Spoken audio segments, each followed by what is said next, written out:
Beautiful. Okay. So, um, oh, I didn't put like I normally like to put like a little like mini slide in with like caveats and the like, but basically just two things before we get rolling. The first thing is feel free to interrupt me at any time. Also, feel free to leave at any point. Like I'll be sending this out to all of you later anyways. And also like I can't see you anyways because my screen is just this stuff. So feel free to interject, ask questions. Like I've made this to be like a lecture, but like it doesn't have to be like a lecture. It can kind of also be a conversation based on questions that people have, etc. Secondly, like obviously take all of this with a grain of salt. I'm not an econ major. I've actually only ever taken one econ course at Dartmouth, which people are sometimes surprised by. This is mostly just based on kind of an amateur interest in kind of economics and debate. So take all of this with a bit of a hefty grain of salt and all that jazz. So basically, the way I've decided to structure this is kind of around the four major types of economic arguments that tend to come up in debate. So I have a different presentation. I'll send a link to it, which is a more traditional econ lecture that walks through like different concepts and different ideas in economics. So I'll send that out for anyone who's interested in the more technical like definitions of different economic concepts and understanding how different economic ideas interact. The way I'm going to structure this presentation is a bit more debate oriented in the sense that I'm going to focus less on abstract economic concepts as you'd find them in like a macroeconomics textbook. And instead, I'm going to focus a bit more on where economic arguments tend to show up in debate. So I'm going to break this into four parts. Admittedly, I'm not going to focus as much on the fourth, just because the first three tend to be the more econ-centric types of arguments, and the fourth tends to be a bit more about politics or social movements. So the sort of four big types of arguments that usually come up in debate are about growth, recessions, inequality, and rights. And there's obviously overlap between these. So, for example, it's often the case that protecting labor rights is often aligned with reducing economic inequality. And there's often some level of overlap, for example, between reducing economic inequality and maximizing economic growth. I'll sort of talk about that relationship later. But these also do trade off with each other. And very frequently, that is what debates end up being about, even if the motion doesn't state that explicitly. So, for example, a decent number of motions will implicitly ask you, sometimes even explicitly ask you, to weigh economic growth on one side against inequality. So, for example, there are lots of policies that countries can implement that are probably good for macroeconomic output. For example, reducing corporate taxes and providing subsidies to manufacturers is probably an effective way to increase employment and to increase output. It probably also has the effect of increasing income inequality because some people get enormously wealthy, other people remain relatively poor. Should we maximize growth at the expense of inequality? That's kind of less of an economics question and more of a question about justice and about how to construct a just society. But you can also have other trade-offs that are a little bit more econ-y. So, for example, a common clash that comes up in lots of economics debates is, should we care more about growth or should we care more about recessions?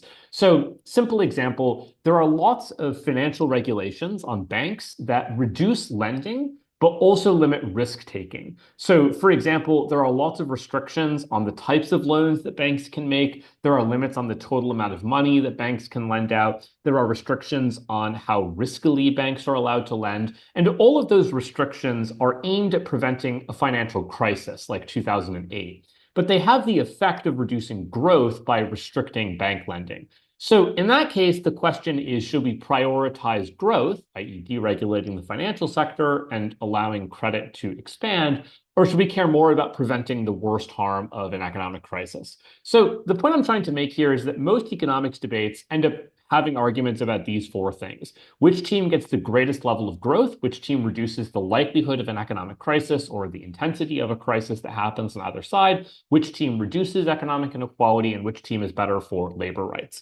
I'll circle back to these four throughout we go, and I've also decided to sort of structure the presentation around these four concepts. So the first thing I'm going to chat about is growth and arguments about growth that get made quite a lot. So the sort of most frequent type of argument you'll either debate directly about or discuss in debates about economics is globalization. So there's no single definition of globalization. When I say globalization here, what I sort of broadly mean is liberalization of barriers to trade, increased migration flows across countries, increased social and cultural contact between different peoples and cultures and nations, and a whole range of policies aimed at increasing interconnectedness, like international institutions, free trade agreements, and so forth. And lots of debates that are centered around the economy are implicitly debates about globalization. Sometimes this is literal, like you might have a motion that's like this house regrets the decline of globalization. Sometimes it might be a debate about whether the European Union should further integrate. Sometimes you'll have motions about whether tariffs do more harm than good, et cetera.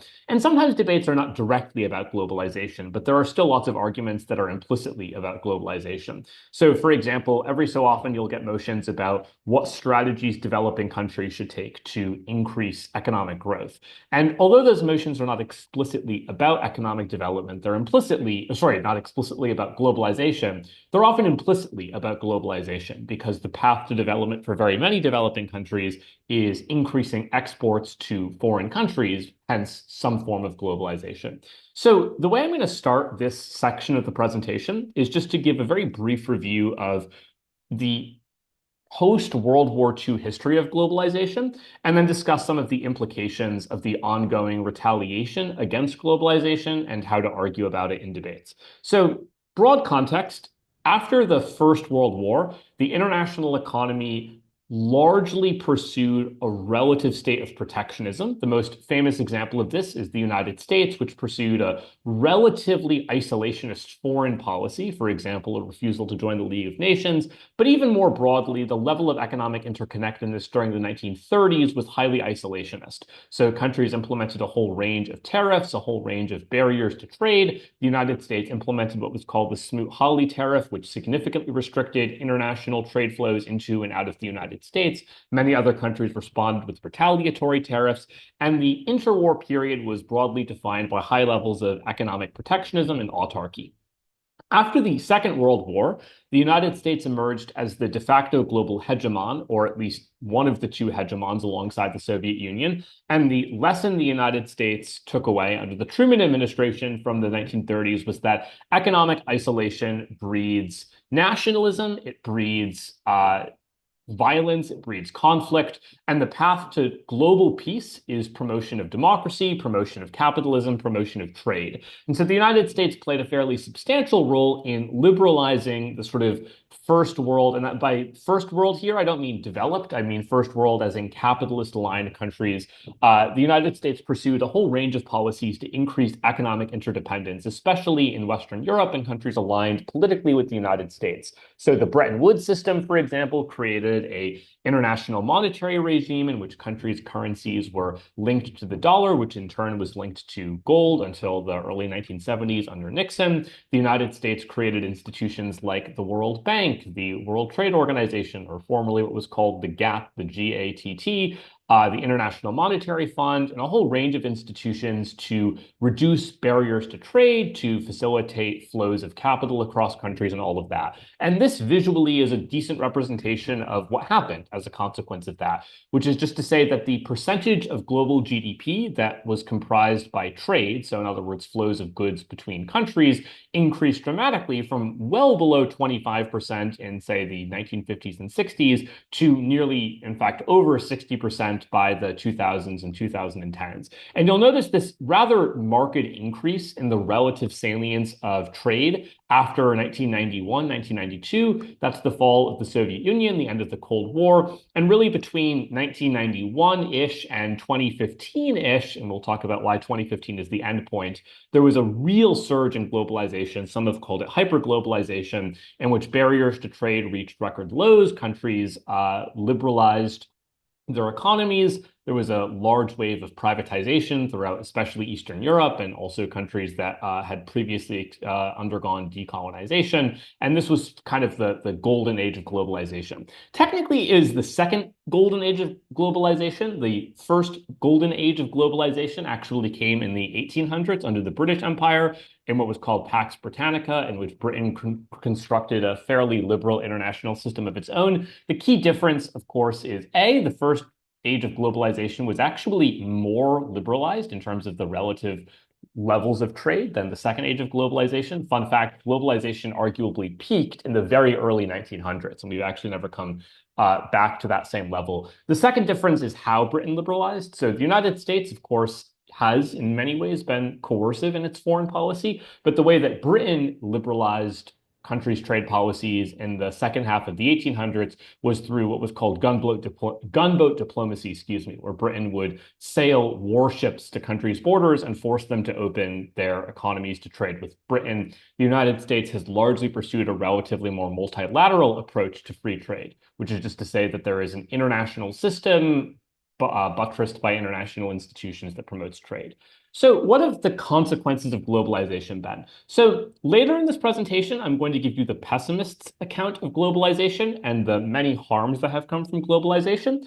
But even if you are a fierce critic and skeptic of globalization, you have to acknowledge, at least to some extent, the rather profound correlation between recent trends in globalization and concurrent trends in quality of life around the world. So the share of people living in extreme poverty has dropped dramatically in the last 3 decades in particular. The level of child mortality and neonatal mortality in the first several weeks of children being in existence has dropped dramatically as well. The literacy rate, especially for women, has surged fairly dramatically since the 1980s. And in short, there has been a dramatic reduction in extreme poverty in the developing world in particular. And the key question is why? And the short answer, and this is sort of the first big concept I'll chat about that is relevant to debate in this presentation, is globalization played a significant and a very major role in the economic development of a huge number of countries, but perhaps most importantly, China, and to a lesser extent, India. And the reason globalization has helped many developing countries to develop is it's helped developing countries industrialize. So the idea is basically this. Most developing countries, including in the status quo, are to a significant extent dependent on raw agriculture as a primary means of employment. Many developing countries also have significant exports of natural resources that are non-agricultural, so oil, for example, or diamonds, or timber, or gold. But many actual workers in developing countries often are employed, and especially historically were employed in agriculture. The problem is that small-scale agriculture is highly unproductive. And I don't mean unproductive in a moral or ethical sense. I mean it in the economic sense of the number of goods of out or the number of units of output you can produce given some fixed number of workers. And so the key aim of economic development is facilitating the transition away from agriculture in developing countries. And so the key problem facing developing countries, both in the past and also today, is how to shift their economy away from agriculture towards some other industry. And the best path to development empirically for developing countries to take is to shift from agriculture to manufacturing. This process is usually called industrialization. So why is the best path to development to shift from agriculture to manufacturing? Empirically, this is the strategy that's been taken by the most successful development miracles of the post-World War II era. They're usually called the Asian tigers. The countries that are usually lumped into that are typically Taiwan, South Korea, Singapore, and also Hong Kong. I'm not going to talk as much about Hong Kong and Singapore because Hong Kong and Singapore are a bit unusual in how they developed because they developed to a significant extent around finance, which is less true of most countries. But the development success stories that are particularly interesting for debaters are countries like China, Korea, or South Korea, that is not North Korea, we'll chat about why, Taiwan, and also Japan. And the way that these countries developed across the board was transitioning from agriculture towards manufacturing. So why does the transition to manufacturing promote economic growth? Why is it, for example, that China is a significantly richer country today than it was under Mao Zedong in the 50s, 60s, and early 70s? There are two reasons why manufacturing is the path to development for most developing countries. The first reason is that manufacturing is a significantly more economically productive industry compared to agriculture and even compared to services. And the simple reason is what's called economies of scale. So if you run a factory, you get lots of workers working under the same roof. And because you have lots of workers all working together and using machinery that increases the relative number of goods that workers can produce compared to the number of goods they could produce on a farm, you get a reduction in the cost of each thing you're producing, like a shoe, for example, or an iPhone, by producing more of that thing. So, for example, Bangladesh has a massive garment industry. And part of the reason Bangladesh has a massive garment industry is because Bangladeshi factories exploit economies of scale. They have thousands of workers working under the same roof using advanced machinery and technology and equipment to produce lots and lots of clothes at a relatively cheap cost. And because you can produce so many clothes in Bangladeshi factories, the per unit cost of each, say, I don't know, piece of shirt or pants that you're producing goes down over time, which means that the relative profits of manufactured goods outpaces the relative profits of agricultural goods in the long term because economies of scale are significantly lower in agriculture compared to industry. The other reason industrialization is important for growth is that developing a strong manufacturing sector is causally linked to developing a services sector. So you'll typically hear economists break economic development into three types of industries: primary, secondary, and tertiary sectors. So the primary sector of an economy is raw materials. So things like rice production, things like oil extraction, goods that are valuable because of their innate characteristics. Secondary sectors are manufacturing sectors, so factories that produce manufactured goods. And the tertiary sector is the service sector. So services that are provided, maybe like finance is an example of a relatively high skill service sector. Something like a restaurant or a hotel also qualifies as a service, for example. The reason that manufacturing is useful, even though it's a secondary sector industry, is that manufacturing increases demand for services. So, for example, if you build a factory in a developing country like Vietnam, a Vietnamese factory isn't just producing stuff in isolation. It also needs to use services in the local area. So it might need a technician to repair machines that have broken down. It needs people to drive buses and trains and fly planes that transport goods from Vietnam back to, say, Germany, where they might be consumed. You need lawyers to write the employment contracts for the people working at the factory. You need accountants to look over the company's books and to make sure that goods are being recorded correctly and that you're utilizing tax law properly, all of that, et cetera. So manufacturing is not just productive compared to agriculture. Manufacturing also develops non-manufacturing sectors, which is why industrialization is useful for development. So the best empirical example of this by a country mile is China. So this is a graph that sort of visually gives you a sense of just how big China's manufacturing sector has become over time. And you can sort of notice just how sharp the ascent of China's manufacturing industry has been really since the 1990s. So just brief Chinese history: Mao Zedong died in the mid-late 1970s. Mao was ideologically very rigid in his obsession with collectivization of agricultural land and his pursuit of a rigid Marxist, Leninist, Maoist regime in mainland China. This was disastrous and caused tens of millions of people to die in famines. Deng Xiaoping was the next premier leader in China and pursued a significantly more moderate and reformist policy. Mao was relatively famous for, I'm going to butcher the exact phrase, but the quote basically is, you shouldn't care about like what type of cat you have as long as it catches mice. So Deng's reforms were relatively effective at expediting some level of development in China. That's since continued throughout the 90s, early 2000s. The consequence is that the relative share of China's manufacturing sector has risen from globally less than 5% in the mid 90s-ish to somewhere between 25 and 30-ish%, depending on how you count it. It's gone down somewhat more recently. We'll chat about the zero COVID lockdowns and the effect that's had on China's manufacturing sector. But broadly, China's manufacturing sector has grown dramatically in the last 3 to 4 decades. The consequences have been fairly enormous if you're living in China, which is true for over 1 billion people. So levels of abject and extreme poverty in China have fallen rather stupendously. The level of absolute poverty in China in, say, the mid 1980s or even early 90s was well over 75% of the country living in extreme poverty. That number is now almost, if not very close to zero. And simultaneously, China's relative share of global GDP has increased by similarly astounding proportions over that same time period.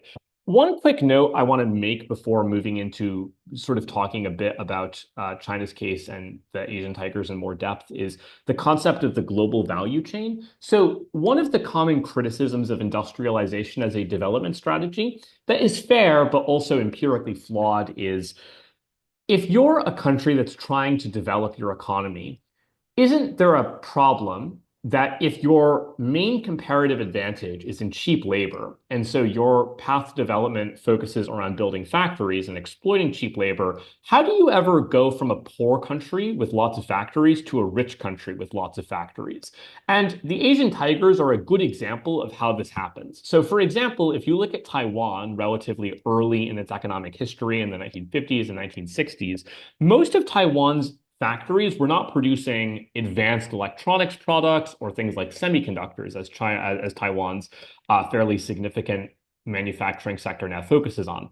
The vast majority of Taiwan's manufacturing sector was actually focused around textile production, which is a relatively low value added good. So how did Taiwan go from producing textiles in the 1950s, 60s, and 70s to now producing what might be one of the most technologically advanced products in the world, which is semiconductors? Or if you take different cases, so for example, how did Singapore go from a country whose factories focused mostly, again, on textiles and clothing to being one of the financial hubs and financial centers within East and South Asia? Same thing is true for South Korea. South Korea, for many years, focused largely on steel production, which is a relatively low value added good. And now you have massive conglomerates in South Korea, think LG, think Samsung, that are massive, high tech, sophisticated tech giants producing very complicated and sophisticated goods. So this is the concept of the global value chain. The idea is that there is a sort of chain, a supply chain,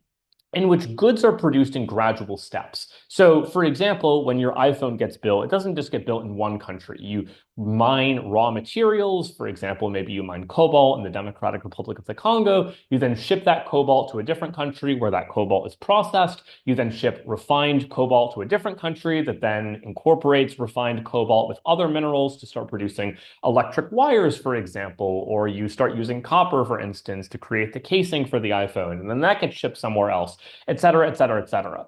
And the key question that faces developing countries that pursue industrialization as their development strategy is how do you ensure you are not just permanently locked into the bottom rung of that value chain? How do you make sure as a country that you are not always stuck producing, for example, textiles as opposed to semiconductors? And so the sort of general strategy that developing countries take is to develop their own domestic manufacturing base that gradually over time moves up the value chain. So, for example, many developing countries require technology transfer agreements with foreign corporations that manufacture within their territory. So, for example, China for many years has had explicit policies that if a Western company enters China to manufacture goods. So, for example, Foxconn is a major Taiwanese manufacturer that historically did lots of business in China. There were requirements that Foxconn shared some of its proprietary technology, for example, machinery, with local Chinese SMEs or smaller, medium-sized enterprises, as they're called.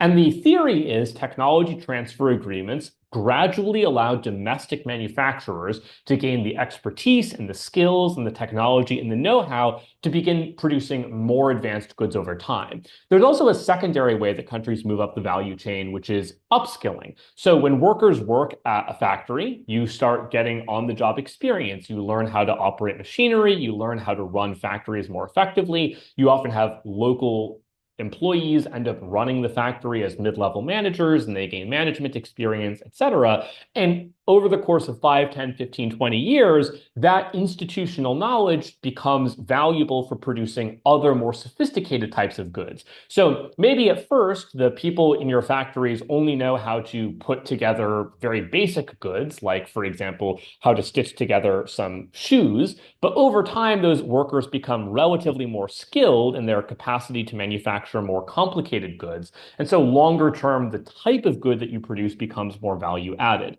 Thirdly, when countries receive inflows of foreign direct investment, some of that money is taxed and some of that money stays in the domestic economy. For example, foreign corporations might build infrastructure like roads or bridges or canals to facilitate the transfer of goods from factories to ports. And over time, that investment in your domestic economy allows the government to make further productive investments into human capital, like increasing investment into schools or into hospitals. And so long term, you get a gradual upskilling of the population, which means long term, you do shift from, if you're South Korea, manufacturing steel to eventually manufacturing electronics, computers, phones, semiconductors, and so forth. So that's the general theory for how countries develop. The theory is if you pursue the strategy that was taken by the Asian tigers, who are probably by most economists' account the most successful development stories of the last 75 to maybe even 100 years, the way you develop is through industrialization, it's through urbanization, it's through exports, it's through building a manufacturing sector that gradually moves up the value chain. Now, the obvious question that no doubt you're asking yourself, and I don't blame you for asking yourself, is like, okay, great, Ryan. Manufacturing is very cool, wonderful. How do developing countries actually industrialize? Like, if you're a developing country, I don't know, if you're, say, Burundi, how, if you're Burundi, do you start to build a massive manufacturing sector? Like, what do you actually do? So there are lots of competing explanations for how countries should do this. So I'm going to give you two or three of the most popular explanations. So one of the explanations that is one of my personal favorites, and it's the one I'll sort of present first, is the sort of theory of agricultural and industrial production that's outlined in the book, How Asia Works. It's by Joe Studwell. It's actually free online. You can get a PDF copy. It's a fantastic read. I'd strongly recommend reading it. It's well worth your time. It's a very easy read. It's non-technical and gives you a lot of valuable knowledge for development debates. So Studwell's argument is fairly straightforward. Development effectively requires two to sort of three major steps. The first step is that developing countries have to implement policies that increase the relative output from agriculture. This is counterintuitive and it's often not discussed in debates. So this is a clever argument that if you can learn how to make well is often very, very useful. The first step that developing countries need to take in order to gradually shift towards manufacturing is they need to make their agricultural sector more productive. In other words, they need to be able to produce more agricultural stuff with the same number of people, with the same number of farmers, with the same amount of farmland, and so forth. The idea is when you build a more productive agricultural sector, that creates some surplus domestically. So for example, if you can produce more rice, if you can produce more corn, if you can produce more beans, that means you get greater revenue. That greater revenue is really important if you're a poor country because you are resource constrained. You don't have that much cash to work with. The problem is that manufacturing is capital intensive. In other words, you need lots of money to build factories, to buy machinery, to attract foreign investment, to invest in infrastructure and all of that. So the first step, if you're a developing country, you have to take to developing a viable manufacturing sector is increasing productivity in agriculture to create the initial productive surplus, which then can be channeled into the manufacturing sector down the line. So for example, one of the main reasons China has been so successful in development relative to many other developing countries is that China has an unusually high savings rate. In other words, the marginal propensity to consume versus the marginal propensity to save in China is way higher for saving than consumption relative to most other countries developed or developing. The reason that's useful is China has historically had a huge surplus of savings that's been put into the financial system, and that money has subsequently been reallocated towards large state-owned and sometimes private companies that build huge amounts of real estate, that build vast tracts of high-speed rail, that build massive factories, that employ lots of people in tier one and tier two cities. So the first step to development is to create the surplus that then is channeled into the manufacturing sector. The second step then is to actually ensure you build a manufacturing sector. And this is a little bit trickier because conceptually it requires many more steps. But Studwell's argument is pretty powerful and often not sort of made properly in debates. So I'll sort of try to make it as best I can here. The argument that Studwell makes is you can't just trust the market to get this right. Developing countries have to play an active role as a state in facilitating the growth of the manufacturing sector. So what does that look like? The simplest example is export subsidies. So an export subsidy is a case where you as a government give a subsidy, i.e. money, to companies when they export more stuff. So when they sell more stuff abroad, they get a subsidy in exchange for the government. The reason that export subsidies are good is they're, at least in theory, a strong incentive for companies to get really good at outcompeting foreign companies fast. So in other words, if you're going to increase exports, because that's what you want to do if you want to get a big fat subsidy from the government, you need to make a better product or a cheaper product than what other companies can currently offer. So export subsidies incentivize companies to be hyper competitive and to make the best possible product, to cut unnecessary spending, to hire the best workers, to invest their resources as efficiently as possible, to gradually increase the productivity of the manufacturing sector. So Japan, for example, and South Korea and Taiwan as well, implemented a range of government policies that were aimed principally at making domestic manufacturers, so for example, think Toyota or Honda in Japan, to make those companies more efficient, to make them produce goods more effectively, more cheaply, to produce goods in higher quantities. And that's why, for example, Japan's auto industry has been historically so dominant, and why the Western European and American governments of the 1970s and 80s had a real difficult time figuring out what to do with respect to Japanese automobiles, because domestic automobile manufacturers genuinely could not compete to a large extent with Japanese automakers. That's how efficient, how cost effective, and how high quality their products were. So one example of what Studwell is calling for when it comes to government intervention in promoting manufacturing is export subsidies.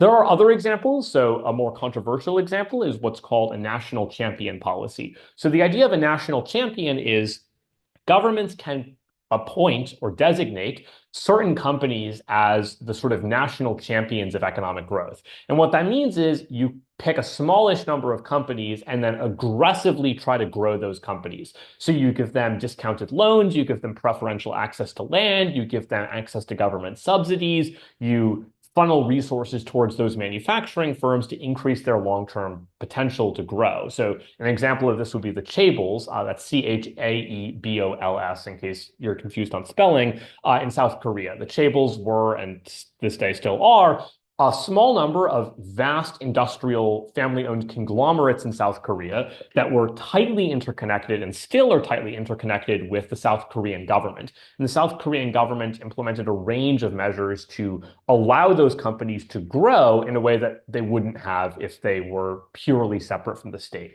So just to kind of summarize the how Asia works argument of development, step one, increase the productivity of your agricultural sector. A common way to do that is to redistribute land to farmers, because farmers often use land more effectively than large landowners, and farmers can use land as a collateralizable asset. So if you're a farmer and you own the land that you work on, you can borrow or take out a loan and use the land that you now own as collateral. Hence, you can borrow money you previously couldn't afford to do so.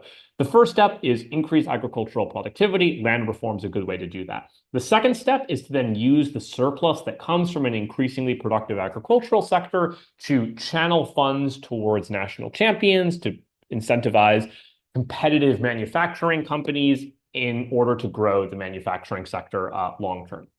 So just to be clear what this means, states, according to the how Asia works argument, should not be laissez-faire. They should not adopt a sort of Washington consensus approach where they deregulate the economy, they step back, they allow private companies to call the shots. Governments should play an active role in facilitating development.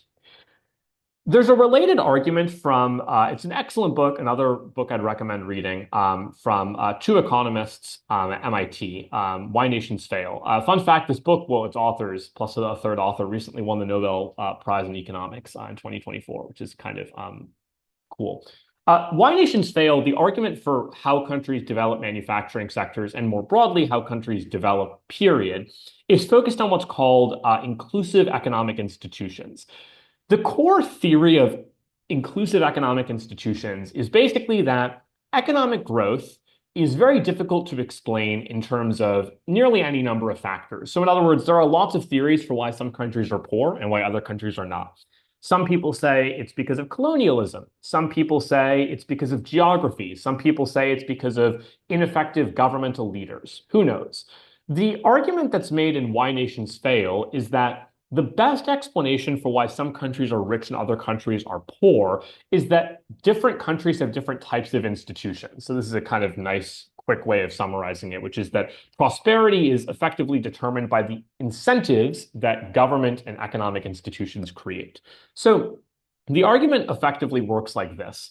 The classic version of economics that you learned in your Econ 101 course, or I guess at Dartmouth, it's like what, Econ 1, not really 101. But anyways, all the basic assumptions that you're taught in fundamental econ courses make very intuitive, but not necessarily real world assumptions about the sorts of institutions that exist in real world markets. For example, most standard economic models assume things like you have property rights. There are courts that will enforce contracts.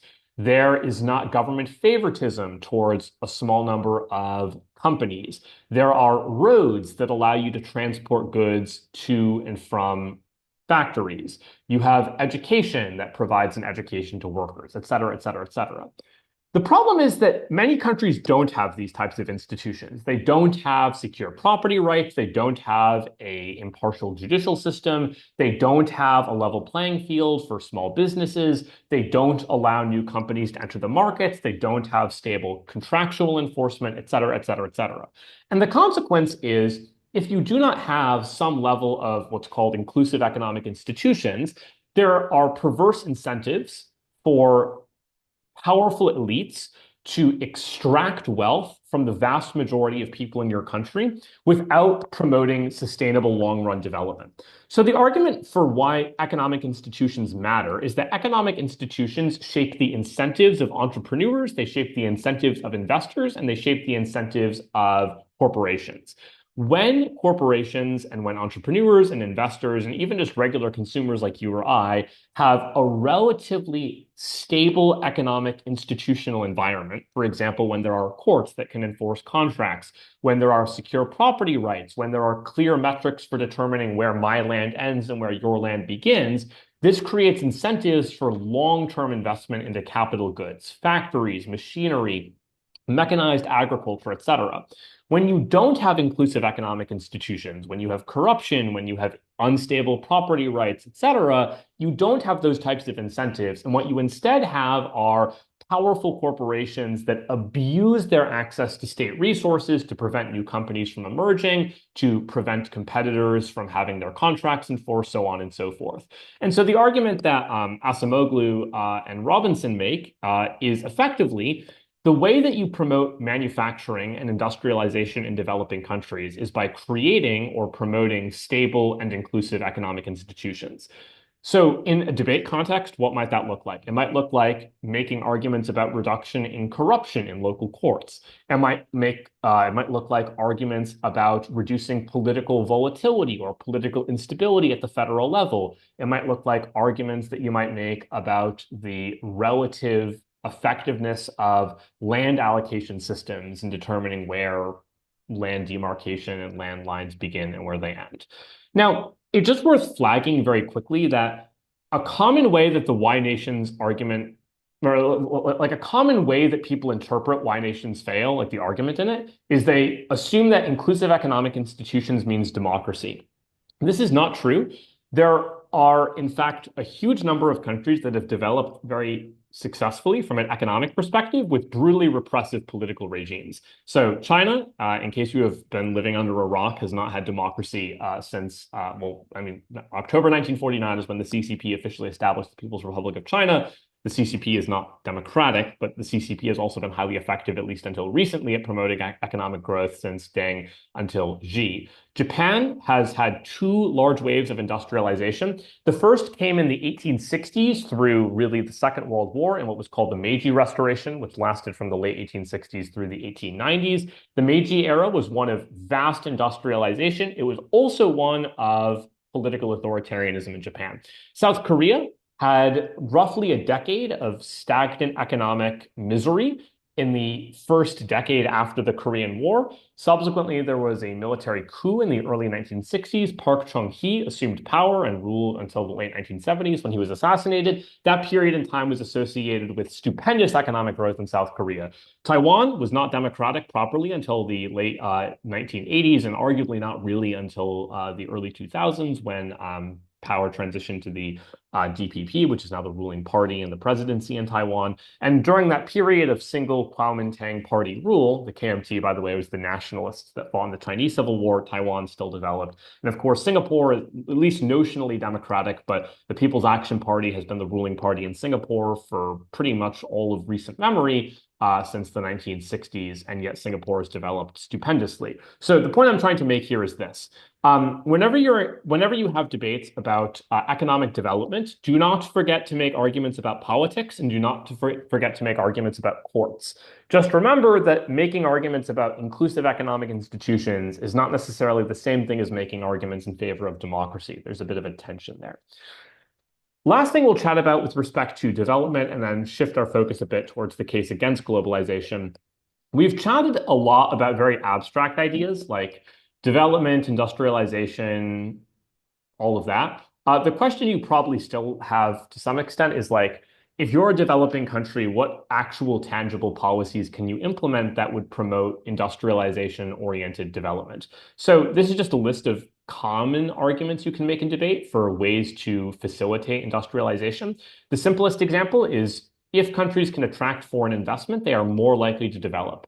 Of course, we're going to criticize this argument in a moment, so this argument is not without its flaws, but the simple argument is if countries can pursue policies that make their economy more attractive to foreign corporations for foreign direct investment, like building factories, building infrastructure, that will promote economic development. The common left-wing criticism of foreign direct investment is even if you get, I don't know, Nike to build a factory in Vietnam, will that actually benefit people on the ground? In other words, won't this just result in sweatshop labor that exploits local employees without providing them real benefits?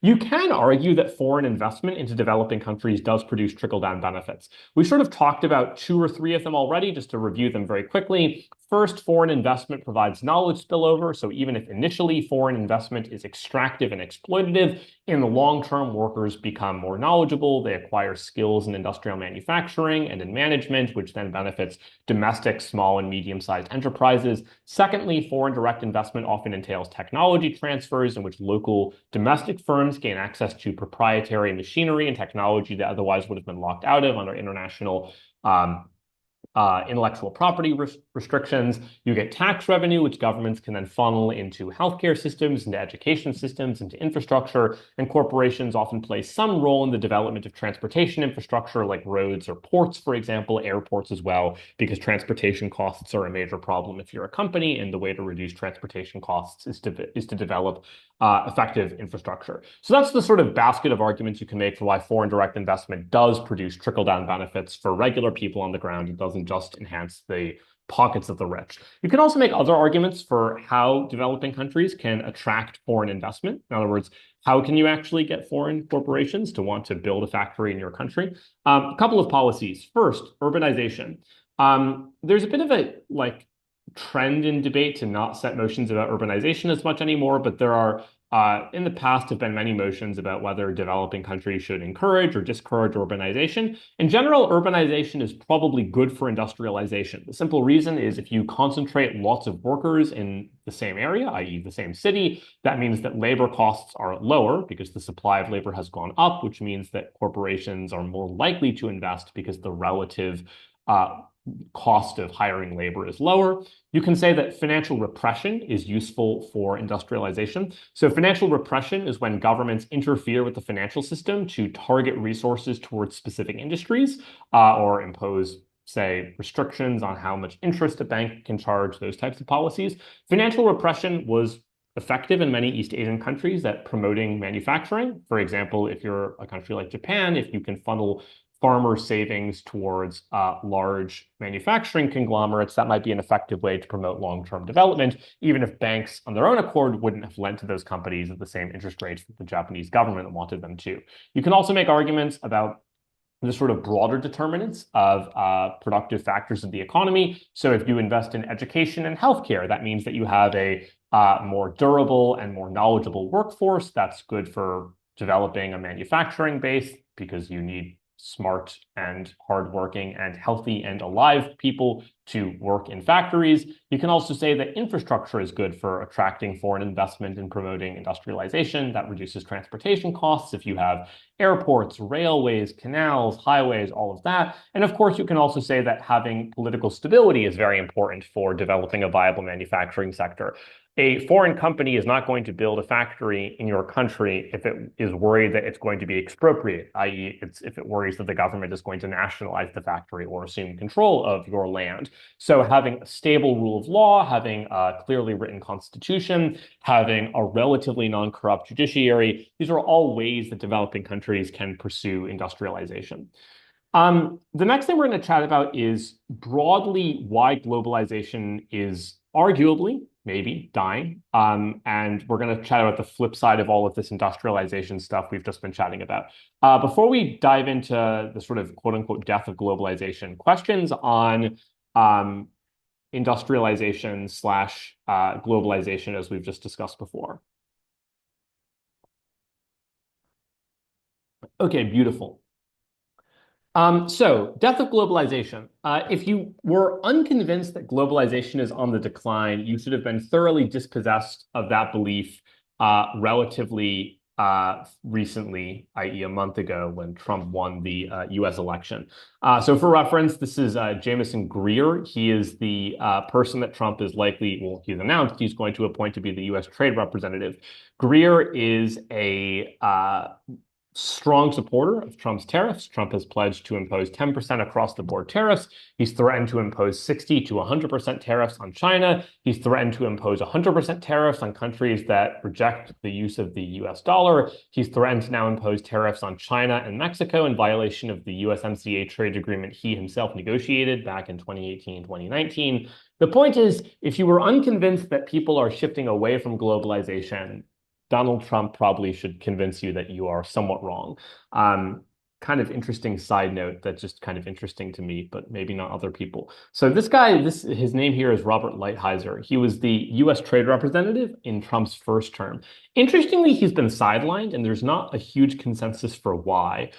He was the sort of intellectual architect of the initial China tariffs under the Trump first term. Curiously, he's been somewhat marginalized in Trump's second term, at least based on the fact that he hasn't been given a high-ranking post. So interesting just thing to note and something to think about moving into the future. That being said, lots of people have written about Trump and the threat he poses to the liberal international economy, the threat he poses to globalization, the threat he poses to trade, and all of that. But it's really not true that Donald Trump is unique in the sense that he's the only person who's publicly opposing free trade and globalization and liberalization and all of those cool, funky economic words. It broadly is the case to a significant extent that many countries, including non-Western countries, are shifting away from globalization and away from free trade.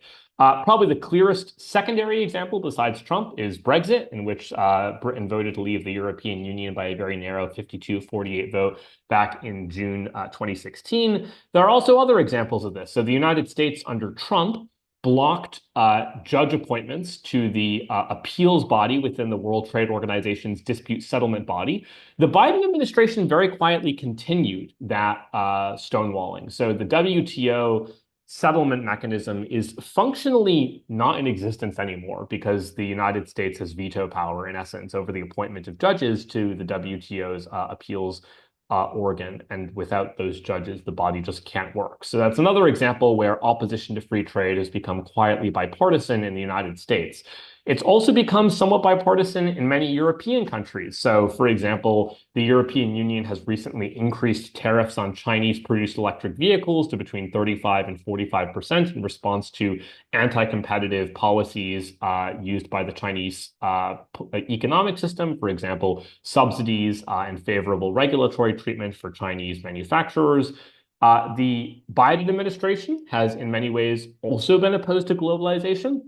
So, for example, a act that's been cheered rightly by many environmentalists is the Inflation Reduction Act, which is, contrary to its name, not really about inflation. It's mostly about environmental regulations and reforms that are aimed at increasing electric vehicle use, solar panel use, etc. But this is an act of what's called industrial policy. In other words, it's an act of the government utilizing its resources to intervene in the private market to promote specific industries and to promote specific companies. That's a clear example where the United States, i.e., the Democrats in the United States, have pivoted away from a free market approach that emphasizes Adam Smith's quote unquote invisible hand. The other example of the Democrats doing this is the CHIPS Act. So this here is a picture of the currently in process of being constructed semiconductor factory in Arizona that's being built by the Taiwan Semiconductor Manufacturing Corporation, TSMC. They produce about 90% of the world's cutting edge semiconductors. And the CHIPS Act, which authorizes the US government to subsidize and to facilitate the development of semiconductor infrastructure in the United States, is another example of US industrial policy, again, not under Trump. The European Union has also implemented similar measures. So the EU has an entire law called the Critical Raw Materials Act that quietly is an anti-China trade policy that aims to increase the independence of the EU's supply chains with respect to rare earth elements. So the idea is that the European Union doesn't want to rely heavily on China, which has a significant global share of the extraction and processing of rare earth minerals like cobalt and lithium and copper. And the European Union is trying to, through sort of trade policy and industrial policy, increase the EU's direct access to rare earth elements that are deemed necessary for things like electric vehicles, batteries, etc. Another example, Biden very explicitly supports and extends most of the Trump tariffs that were imposed during the first term on China. Not all of them, but a decent number of them.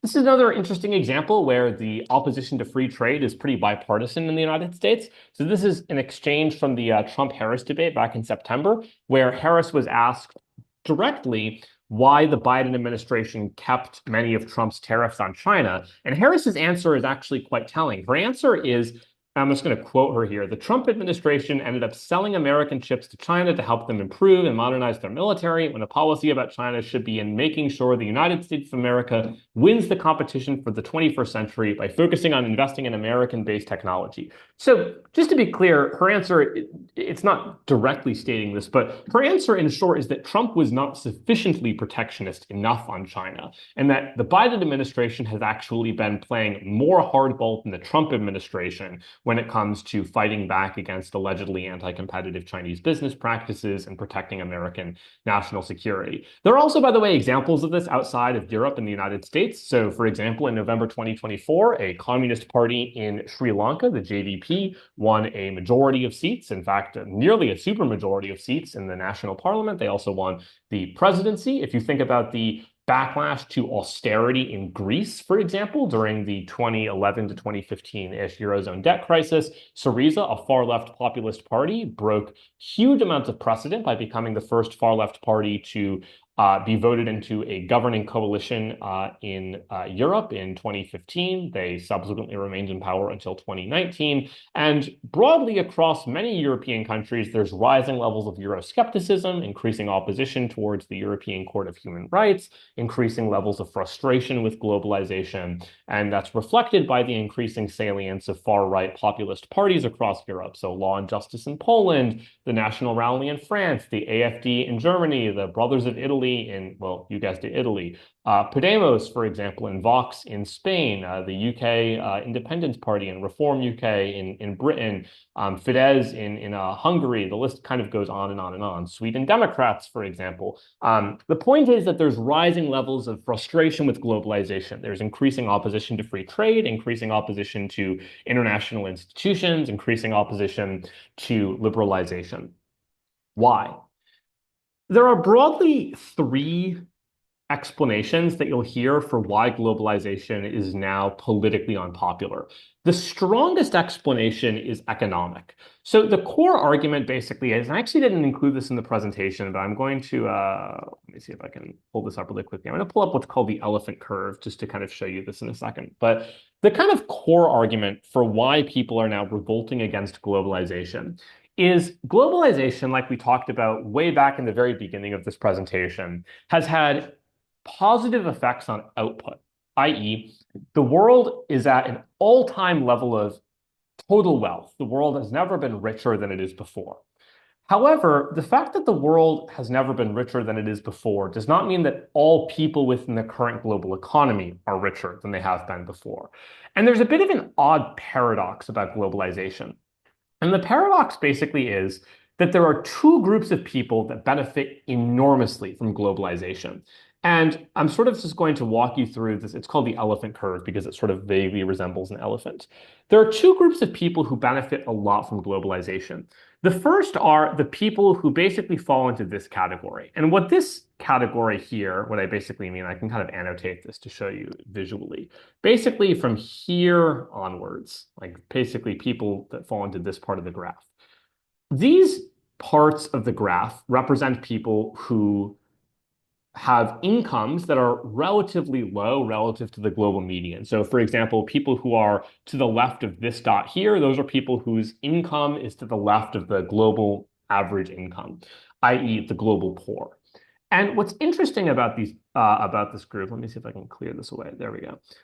What's kind of interesting is, oops, if I can pull this back up. What you'll sort of see is that this group of workers has seen a huge increase in their wages since the 1990s. This graph ends in 2008. You can extend this until about 2018, and it still broadly holds. What's interesting about this, though, is that this group has benefited a ton. And who have benefited the most? People in China. That's the simplest example. A lot of the people who you see on this left-hand side of the graph who've seen their wages increase dramatically, they're people who live in China and have seen levels of absolute poverty collapse. The other group that's benefited a lot from globalization are the people over here, people whose incomes are in the top 10th, basically, the top decile of the global economy. These are people who've benefited in the West. Who are those people? They're people who benefit in industries like finance and consulting, high-tech industries like computer software engineers. Those people have also benefited a lot from globalization. But what you'll sort of notice is that there's one group of people who's basically been really negatively affected by globalization. In fact, they've seen their wages decrease in real terms, i.e. their wages have actually not kept up with inflation in the last 2 to 3 to even 4 decades. This is an interesting group of people because it's actually not mostly people in developing countries. It's actually middle income or lower middle income workers in developed countries. So the group of people who've suffered the most in terms of distributional inequality from globalization are manufacturing workers in developed countries like the United States, Germany, France, Britain, etc. Why has globalization caused harm to that demographic? The simple reason is globalization has internationalized supply chains, which is a very fancy and technical way of saying that globalization allows manufacturers to move factories to countries where labor costs and regulatory costs are lower, which is why many factories that used to operate in places like Detroit, for example, or Baltimore, have since moved to countries like Mexico or China. The reason that's important is lots of people in those areas have lost their jobs as factories have shifted overseas. Now, new jobs have been created by globalization, but many of the jobs that have been created by globalization in developed countries are relatively higher skilled jobs, for example, in industries like finance, that are relatively inaccessible to, say, a low skill factory worker living in, say, Detroit who loses his factory job. And so the big coalition that first began agitating against globalization politically was this group of people, the people who lost their jobs due to globalization. Everyone else did benefit from globalization because they saw their wages increase somewhat and they saw prices decrease a lot. But the marginal benefit of prices falling a bit is much less impactful than the huge impact of losing your job. So the first reason that globalization, especially in the West, is under attack is that many people feel that globalization has made them worse off, that their wages have either decreased in real terms or been relatively stagnant. Their economies and their manufacturing sectors in particular have been hollowed out by the quote unquote China shock or by outsourcing of manufacturing jobs overseas. And many people feel cheated. They don't feel like this is fair. They want things to return to what it was like prior to the age of hyperglobalization in the 1990s through the 2010s. So explanation one for why globalization is under attack: the distributional inequality created by globalization creates powerful political backlash against trade liberalization. The second explanation for why globalization is under attack is social opposition. Lots of people are increasingly opposed to immigration. For example, in the United States and Western Europe, there's large-scale backlash against, for example, the rise of South American migrants into the United States or the rise of Middle Eastern migrants, especially since the 2015 Syrian refugee crisis into Europe. So there's a secondary explanation for example, opposition to the EU that's focused more on social opposition to immigration and a racist backlash against immigration. The third explanation for why globalization is under attack is political. The argument is international institutions, especially the European Union, are increasingly unpopular because many people perceive international institutions as violating or reducing national sovereignty and giving large swaths of governing authority to non-elected technocrats. For example, Brussels bureaucratic agencies, the European Court of Human Rights, and so forth. And so, in short, is a rising tide of anti-globalization sentiment that's driven partially by economic factors, partially by social factors, and partially by political factors. There are additionally non-political economic and social reasons why globalization is under attack. I'm just going to quickly zip through a couple of other explanations for why countries are increasingly shifting away from free trade. One reason countries are increasingly skeptical of free trade is supply chain resilience. So COVID demonstrated a major problem with globalization. And the problem with globalization is that globalization creates international supply chains. The problem with international supply chains is that they're vulnerable to single points of failure. So, for example, there was a major shortage of semiconductors between 2021 and 2022. Why was there a shortage? The simple reason is that most semiconductors, or at least most cutting-edge semiconductors, were and still are produced in Taiwan. Taiwan had a major problem sourcing the raw materials needed to produce and to manufacture semiconductors. And in turn, Taiwan couldn't manufacture enough semiconductors to keep up with demand. So suddenly the world faced a major spike in the price of semiconductors because the delicate supply chains that supported manufacturing semiconductors suddenly broke down during the pandemic. So one reason countries are increasingly shifting away from laissez-faire economics is a response to the need to build resiliency into supply chains. So, for example, lots of governments are encouraging corporations to build factories closer to home. For example, the United States encourages many manufacturers to build factories in Mexico as opposed to in China or Thailand or India or Vietnam to reduce the risk that, say, natural disasters in Asia or political violence in Asia or an invasion of Taiwan, say, might potentially complicate supply chains that affect Western consumers in the United States. The second reason that industrial policy is on the rise and globalization maybe not is national security. There is increasing competition between the US and China. I'll be talking about this in a subsequent presentation in full depth, which is why I'm not going fully into explanation here. But there's increasing competition between the US and China, especially in regards to strategic economic industries, like, for example, rare earth elements, things like lithium, cobalt, copper, where the US and China are competing for access, but also industries like artificial intelligence, machine learning, data science. Many countries are concerned that they should not be reliant on foreign, potentially hostile powers. So, for example, the European Union is now increasingly worried about being reliant on authoritarian countries like Russia for oil and gas because they've seen that since the Ukraine war, there are major problems that come from being reliant on an authoritarian hostile power for oil and gas. Likewise, the United States is very concerned, for instance, that the United States has historically exported too many advanced technological products to China, which the Chinese military might potentially use to improve the quality of its military forces. So the United States is now slapping export controls, for example, on semiconductors to limit China's access to advanced technological products in the name of national security. China has similar measures in response to the United States. The third reason that countries are often shifting away from laissez-faire international economics is environmental policy. Many countries do increasingly recognize that environmental concerns are politically salient. So many countries are implementing a range of policies that are technically not free trade, but are pro-environmental development of renewable energy. So, for example, the EU has what's called the Green Deal Industrial Plan, which provides tax incentives and limited subsidies and a range of other government incentives to develop, for example, solar panels, wind turbines, electric vehicles, clean batteries, and so forth. And the last reason that is often forgotten about in debate rounds, but don't forget about it because it's really important. One of the other reasons that countries are moving away from globalization is that once one country starts to move away from globalization, especially once a powerful country like the US starts to move away from globalization, other countries kind of have to follow suit because otherwise they're going to be screwed. So, for example, in August 2022, the US passed the CHIPS Act, which is a policy aimed at incentivizing domestic semiconductor manufacturing in the United States. About 5 months, maybe 6 months later, South Korea passed what's called the K-CHIPS Act.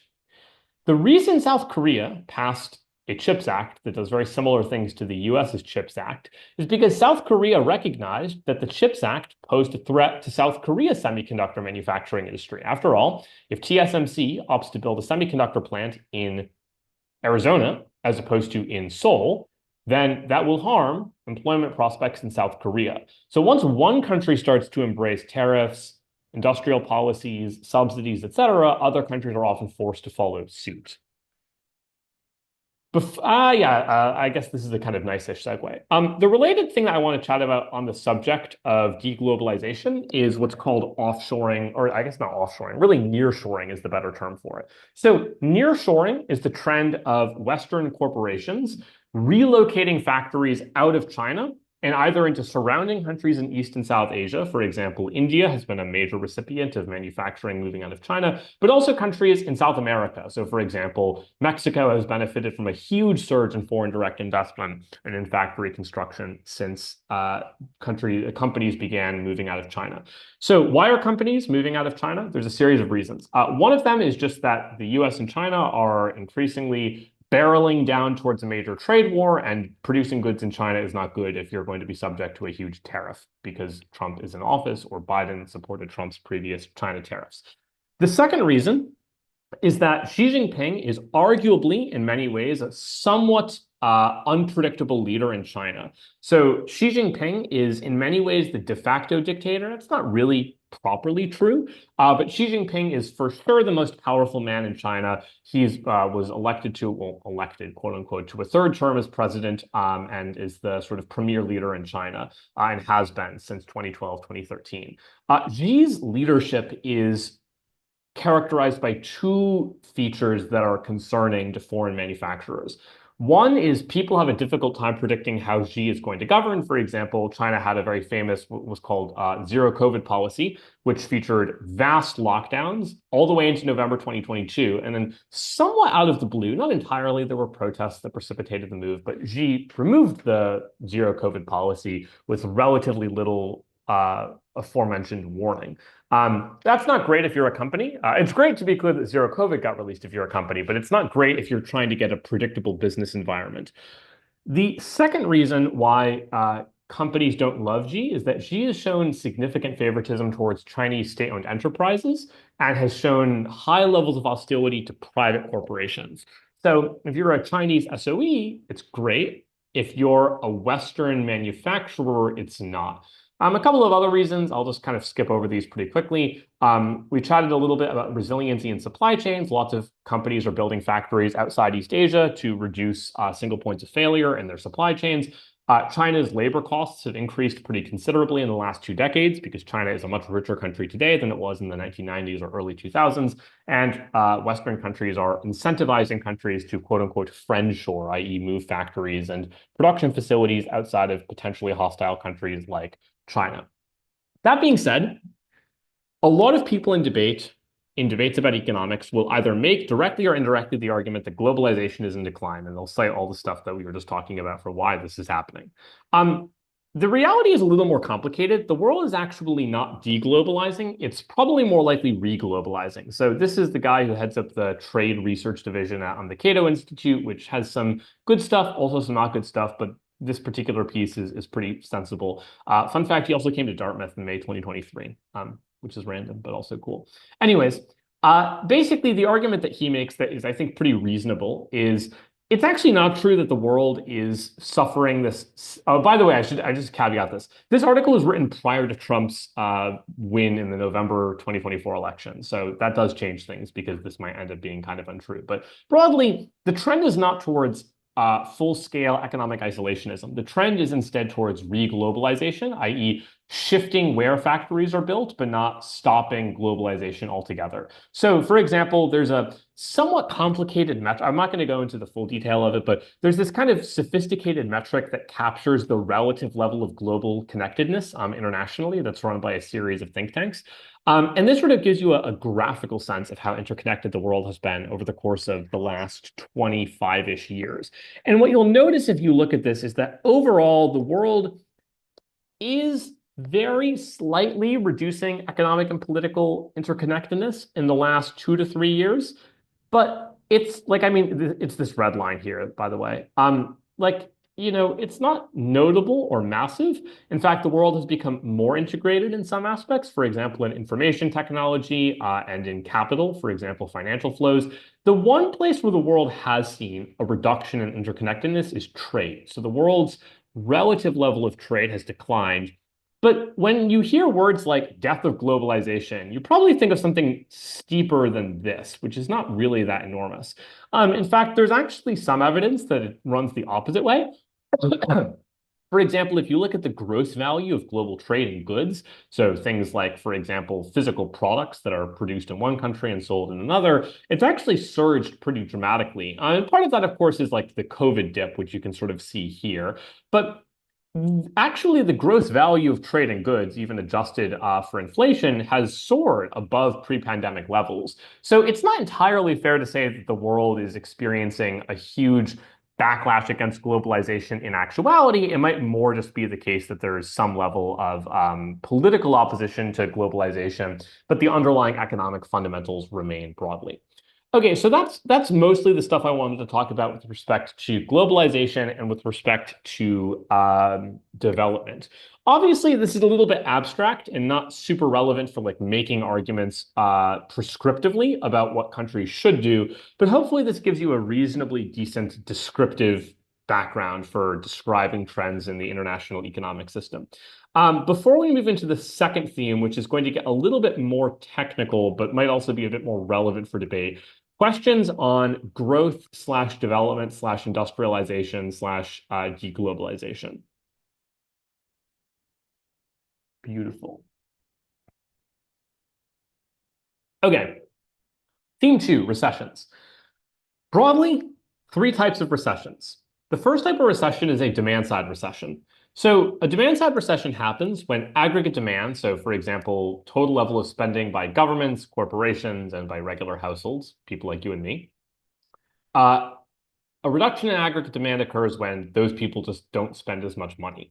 Maybe that's because people just have less money. Maybe that's because people are scared and they don't want to spend. Maybe it's because there's huge levels of deflation, so people think their money is going to be worth more in the future than it's worth today, so they don't spend now because you can get more stuff for the same amount of money in the future, whatever.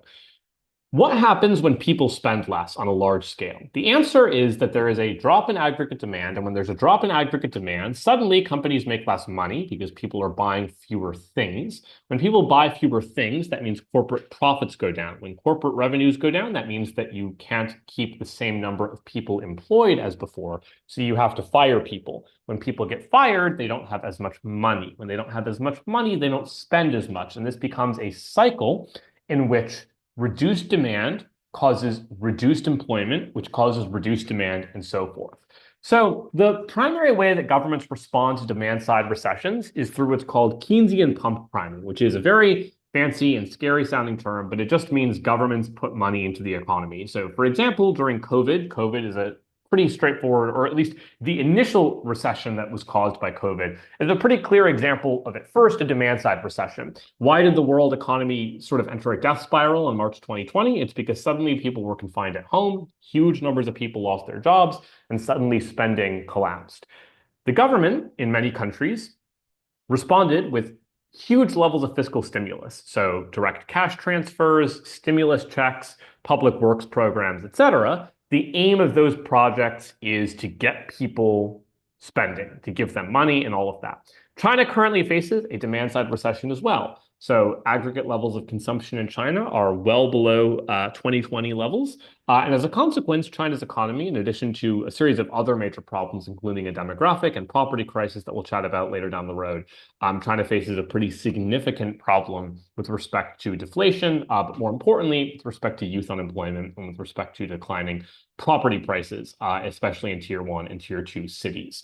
How do central banks respond to a demand side recession? So, just a brief refresher, central banks are the monetary authority in the country. They can do a series of things to influence the sort of overall level of economic activity. The first thing that they can do is that they can influence interest rates. So, central banks can lend to banks, to private commercial banks. And that means that central banks can influence, not dictate, but they can influence interest rates in lending markets.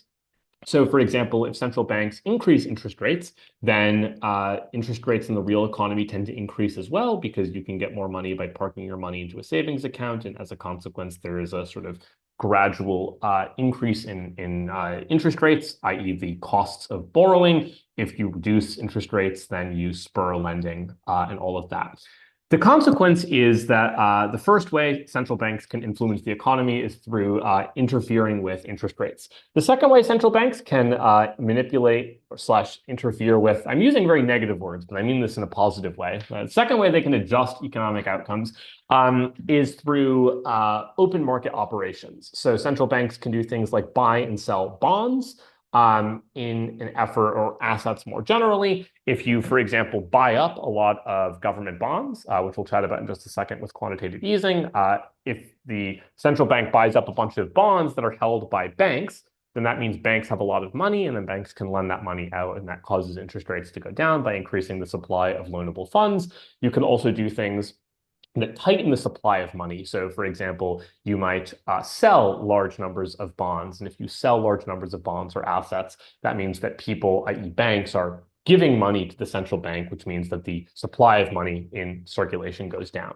The third thing that central banks can do with respect to influencing the economy is they have a series of regulatory powers available to them. So, for example, central banks often have influence over what are called reserve ratios, like the relative percentage of money that banks have to keep in reserve as opposed to lend out. They often have some regulatory influence over regulating private banks. So, for example, how much money banks can lend, how riskily banks can lend, et cetera. So central banks have a variety of ways to influence how private markets operate.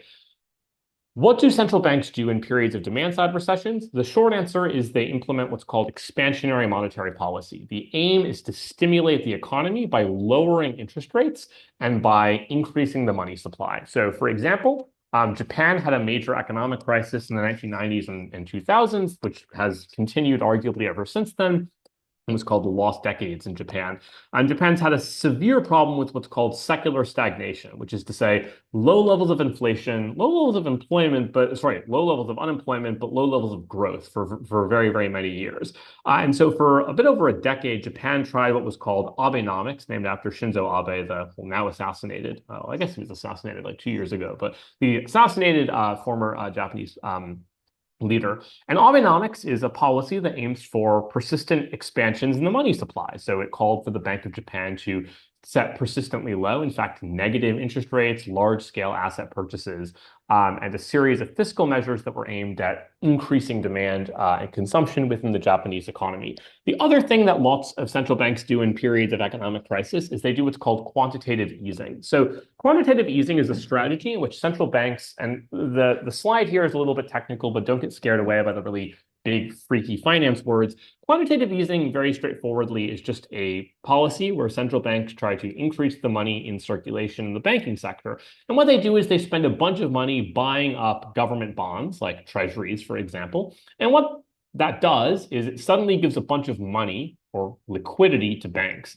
And when banks have a bunch of money, that means that the total supply of money that can be lent out, loans to households and entrepreneurs and businesses and even other governments, When the supply of funds goes up, that means that the interest rates, in other words, the expensiveness of borrowing money through loans goes down, which encourages households to borrow money, to make purchases, to get mortgages, and encourages companies to borrow money to, say, build a new factory or to increase investment into research and development, et cetera. So the aim with quantitative easing is to spur lending and to spur economic activity, as well as to sort of prop up the value of stocks and financial instruments more broadly by increasing investor confidence.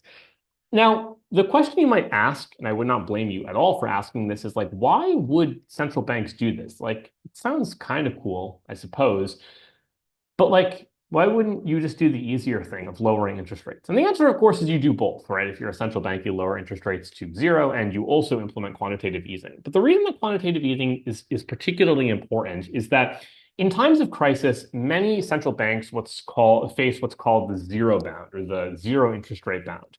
The problem is once interest rates hit zero, it's kind of hard to go below that. You can try, Japan's tried doing negative interest rates, but the empirics suggest it's broadly ineffective. The problem is sometimes when you have low interest rates to begin with, you don't have a lot more room to go. So for example, if interest rates are only at 2 or 3%, and then your country enters into a demand side recession and you need to lower your interest rates to spur economic growth, you don't have that much room to go. So quantitative easing is a mechanism for central banks to stimulate growth, even when nominal interest rates are very, very low. And that's sort of a mechanism by which central banks can spur economic activity in periods of economic slowdown. Why are demand side recessions relevant for debate rounds? Whenever you have debates about economics, especially debates about crisis recovery, the first question you should always ask is, what type of recession are we talking about? Or what type of recessions could we be talking about? Because how you respond to a demand side recession is pretty textbook, i.e. there's not a ton of disagreement over what governments are supposed to do in response to a demand side recession. The real controversy arises with what are called supply shocks or supply side recessions. So what is the difference between a demand side recession and a supply side recession? The key difference is that in a supply side recession, the instigating factor that causes the economic crisis is not decreased spending, it's decreased supply. So there might be lots of reasons this could happen. Maybe there's a supply chain problem, like during COVID. Maybe there's a war that suddenly causes the price of oil to go up, like after the Russia-Ukraine war began. Maybe there is an unexpected political event, like, for example, in 1979, the Iranian revolution caused oil prices to spike because of a huge increase in instability in Iran, which was at the time a major oil producer. So when the price of sort of intermediary inputs, like oil, for example, goes up, that suddenly makes producing goods a lot more expensive, a lot harder. And when producing goods becomes more expensive or it becomes harder to produce stuff because there are huge shortages of resource inputs, that means that supply goes down. And if you just think basic Econ 101, supply and demand, when supply goes down but demand remains constant, you get a dual effect. Effect one, fewer people are employed. Why? Because if companies can't produce as much, they can't hire as many workers. So effect one of a supply shock is companies employ fewer people. The second effect is an increase in price, because if companies have higher input costs, they have to charge higher prices to maintain their existing profit margins. So when you have a shock to supply, two things happen. A, people lose their jobs. B, prices go up. This is stagflation, and it's a real pain in the ass. Why? Well, obviously it's horrible for consumers is the first and most obvious reason, because not only are your wages going down / you're losing your job, you also have to pay higher prices for stuff, which is a double whammy. But the second reason that stagflation is terrible is there's no clear and highly good way to respond. Think about it. If you're a government, you're facing two problems. Problem one, people are losing their jobs. Okay. According to Keynes, right, John Maynard Keynes, the economist who became really famous during the Great Depression for all of this pump priming theory, what we should do is stimulate the economy. We should lower interest rates. We should inject stimulus into the economy. We should give people unemployment benefits, et cetera. The problem is, although that will probably reduce unemployment, it will also worsen inflation. Trivially, if you increase demand, then that means prices go up. If you haven't addressed the supply shock, then prices will be high to begin with, and they'll only become higher after you try to reduce unemployment through fiscal expansion. Now, interesting little fact, the classic way that inflation and unemployment is explained in like an intro economics course. I don't know if Econ 1 teaches this at Dartmouth, but like I know that at least like AP Econ and IB Econ both cover this. The Phillips curve was like the historical way that economists tried to conceptualize of inflation and unemployment as this kind of clean curve in which inflation and unemployment are inversely correlated. Except the problem that stagflation demonstrates is that inflation and unemployment can often move in the same direction simultaneously. So in other words, you can have at the same moment in time a increase in unemployment and an increase in inflation. So how do you respond to this? Oops, I went the wrong way. There we go. What you do in response to a supply shock is you pursue, rather than a Keynesian solution, i.e. expansionary fiscal and monetary policy, the better solution to a supply shock is what's called a monetarist approach. So a monetarist approach basically says, what we need to do is tackle inflation first and then focus on unemployment. And the way that we do this is by raising interest rates. Why? When you raise interest rates, you make it more expensive for people and for companies to borrow money. When it's more expensive to borrow money, people spend less. Companies borrow less. They spend less. When spending goes down, prices go down, which means that we'll get inflation gradually under control. Once we've got inflation under control, then we can deal with unemployment. The most famous example of this in practice is the US Federal Reserve chairman in the 1980s, a guy named Paul Volcker. Fun little factoid for you in case you find this interesting, because I think it's kind of cool. Volcker wrote several years ago, he died in 2019, but several years ago, he wrote a memoir, and the title of his book is Keeping at It. And it's interesting for two reasons. First, the title gives you a really good indication of Volcker's like philosophy on central banking. And we'll cover this in just a second, but the way that Volcker addressed the stagflation that the US faced in the 70s and 80s, that I'll explain in a moment, was by raising interest rates and keeping them damn high for quite a while. So Volcker's philosophy was we have to stamp out inflation by keeping at it, by keeping interest rates high, even though it's going to cause a recession. The second reason it's interesting is the current chairman of the Federal Reserve is a guy named Jerome Powell. He'll be the chairman till May-ish, 2026. And Powell is apparently a huge fan of Volcker, and allegedly on his first day upon entering the office in the Federal Reserve, gave a copy of this book, Keeping at It, to most of his aides at the Fed, which is interesting because Powell faces or has in the last 2 to 3 years faced a pretty similar inflationary crisis. And one of the main questions is how devoted Powell will be to maintaining an aggressive hawkish stance on inflation. Thus far, he's lowered interest rates by around 50 basis points, a little more actually, I guess now, since hiking rates to a relative high of around 5.50%, but just kind of interesting random fact. So what did Volcker actually do? Well, basically what Volcker did is he came into office in the early 80s.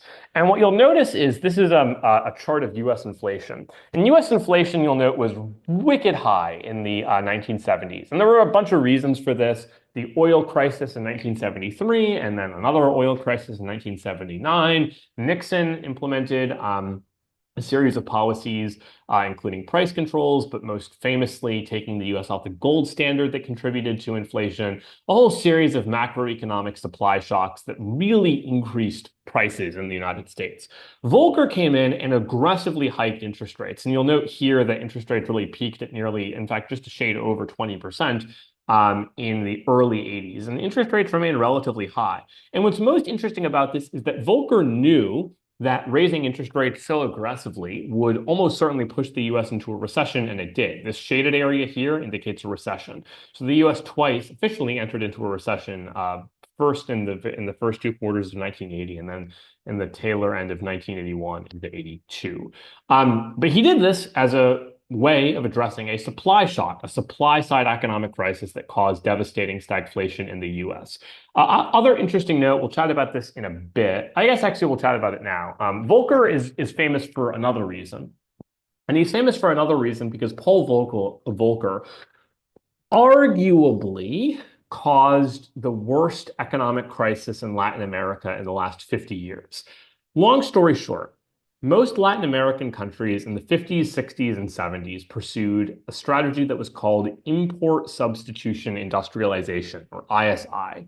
The way that ISI works is that countries borrow lots of money and they try to develop their own internal economy by reducing reliance on imports.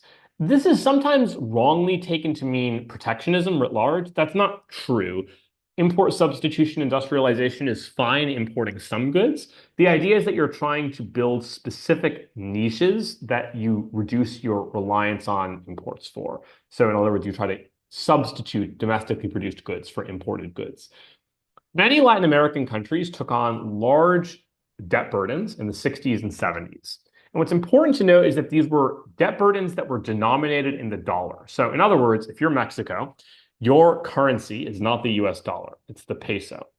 Mexico took out billions of dollars in debt, but it borrowed in the US dollar. So in other words, whenever Mexico issued a bond, and still to this day when Mexico issues bonds, it didn't issue a bond that said, okay, we promise to pay you 1,000 pesos. It said, we promise to pay you $1,000. Why? Because investors trust the dollar a lot more and the dollar is used a lot more than the peso. Here's the problem. Hang on, let me get some water. The problem is when US interest rates go up, demand for the US dollar goes up because US markets are offering higher interest rates, therefore higher returns. So when US interest rates go up, demand for the dollar goes up. When demand for the dollar goes up, the US dollar appreciates. When the US dollar appreciates relative to Southern American currencies like the Mexican peso, Mexico now needs more pesos to get the $1,000 it needs to repay that bond. The consequence is that US dollar appreciation increases the difficulty of repaying dollar-denominated debts in developing countries. So many developing countries in Latin America, but also outside South America, were hit devastatingly hard by Paul Volcker's raising of US interest rates because it caused the US dollar to appreciate. And when the US dollar appreciated, many developing countries, especially in South America, suddenly found themselves swarming in debt that they could no longer afford to repay because they needed more of their local currency to buy the US dollars to repay their dollar-denominated debts. Kind of interesting. Three other types of recessions that we'll cover quickly and then chat a bit more about specific crises and kind of their relevance for debate. One type of crisis, and the one that is often discussed in debate, are financial crises. So financial crises are when there is some panic in a financial market. It causes the price of stuff that investors buy and sell to go down a lot. Investors lose money, they panic, they stop lending. That subsequently trickles over into the real economy. People often forget about this. Financial markets are not directly tied to people's everyday lives. In other words, if the price of a stock goes up or down, it doesn't necessarily mean that regular people are going to be better or worse off. The reason that financial crises cause economic crises, i.e. the reason why disruptions in finance cause disruptions in the real economy, is because there are linkages between financial institutions like banks and asset managers and the real economy. So manufacturers, services, employers, governments. For example, many companies need to borrow money from banks to pay their employees. They need to borrow money from banks to keep the lights on. They need to borrow money from banks to invest. Governments often depend on borrowing money from domestic banks to finance their government deficits, etc. So when banks face sudden losses and banks stop lending, that causes pain because suddenly now people start taking out fewer mortgages. So demand for housing goes down. So suddenly that means that property prices go down, and it means that construction workers get laid off because fewer houses are being built. It also means that companies have to make layoffs because they don't think that their future profits are going to be as high because consumer confidence is down. So suddenly people start losing their jobs, and then boom, boom, boom, you get a demand side recession. Another type of recession is what's called a sovereign debt crisis, which straightforwardly is this. Governments have two, three-ish ways of making money. The first way governments make money is they tax. The second way governments make money is they get non-tax revenue. So, for example, like Panama makes a lot of money off the Panama Canal, or some governments make a lot of money off oil revenues. The third way governments make money is debt. So, in other words, if you're a government and you plan to spend, I don't know, $1 billion, but you only make $700 million in tax revenue, you can borrow $300 million and make up the difference. That's called a deficit. The problem is that governments have to repay debts. If they don't, they default. And if they default, the economy usually enters a significant financial crisis. I'm going to give an example of this in Sri Lanka just down the road. The last type of crisis is what's called a currency crisis. I'm going to skip this one because it comes up exceptionally rarely in debate, but the kind of long story short is countries can either have a fixed or a floating exchange rate. And you can also do something in the middle called a crawling peg, but I won't get into that. The idea is that if you have a fixed exchange rate, what this basically means is that instead of letting your currency's value be determined by supply and demand at international foreign exchange markets, you instead peg your currency to some fixed value. For example, you say that our currency will be equal to $3, something like that. Saudi Arabia, for example, is a currency peg. The way that currency pegs work is that central banks use foreign exchange reserves, so in other words, foreign currencies, to intervene in foreign exchange markets to affect the supply and demand of their currency to ensure its value doesn't change too much relative to the peg. The problem is that this pegging strategy only works if central banks have enough money in the bank to keep the currency peg alive. The problem often is that investors can launch what Paul Krugman termed speculative attacks, in which they basically try to exhaust central banks' foreign exchange reserves. So, for example, if a bank has, I don't know, $100 billion in foreign exchange reserves, and some big hedge fund has $150 billion in borrowed money to play with, the hedge fund can basically outbet the bank and outbet the central bank, I mean. And if the central bank doesn't have the foreign exchange reserves to manage the supply and demand of its currency, then it's going to be forced to devalue its currency. In other words, to end the currency peg and to let the value of the currency be dictated by market forces. That causes what's called a currency crisis, in which you have suddenly a depreciation of your currency. That means that there's huge levels of inflation, there's capital flight, companies panic, banks panic, etc. This is what caused, for example, the 1997 Asian financial crisis, in which countries like Thailand and South Korea faced huge, sudden economic crises when their fixed exchange rates suddenly were forced to be revoked and their currencies were floated, and that caused huge inflation in many East Asian countries. I'm going to skip the 2008 financial crisis case study, mostly just because I have a bunch of notes on it that are much better at explaining it than I will do in like 2 minutes in this presentation. So instead of that, I think the case study I'll focus on is Sri Lanka, which I think is a slightly actually more interesting case study.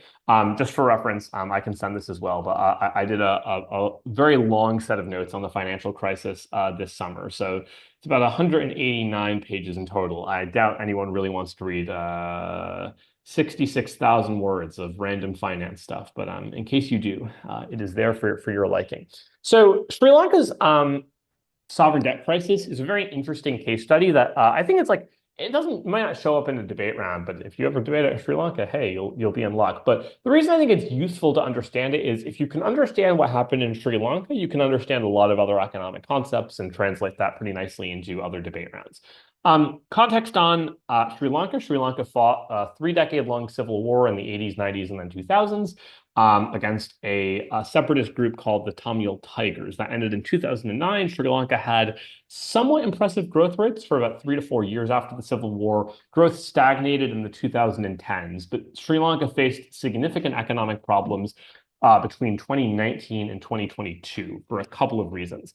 The first reason Sri Lanka suddenly faced a major demand-side recession is because in April 2019, there was a major set of terrorist attacks against Sri Lanka, what are called the Easter bombings, perpetrated by an Islamic State-affiliated terror group. That was really bad, not just because terrorism bad, but also because Sri Lanka historically had a fairly significant tourism industry. tourism basically evaporated because tourists were concerned that there would be further terrorist attacks. So suddenly Sri Lanka faced declining tourist revenues and a sort of small demand side recession. But wait, things get a lot worse.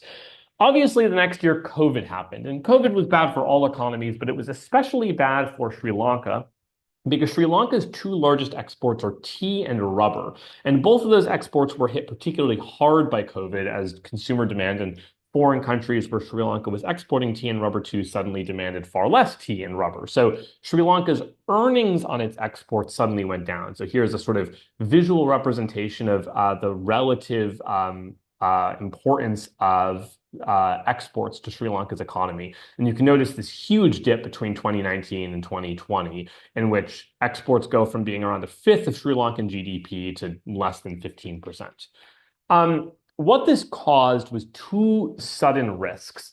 The first risk is a sovereign debt crisis, and the second risk is a balance of payments crisis. So I'll explain both of them. So the first sudden problem that Sri Lanka faced is in 2019, Sri Lanka had slashed taxes pretty significantly.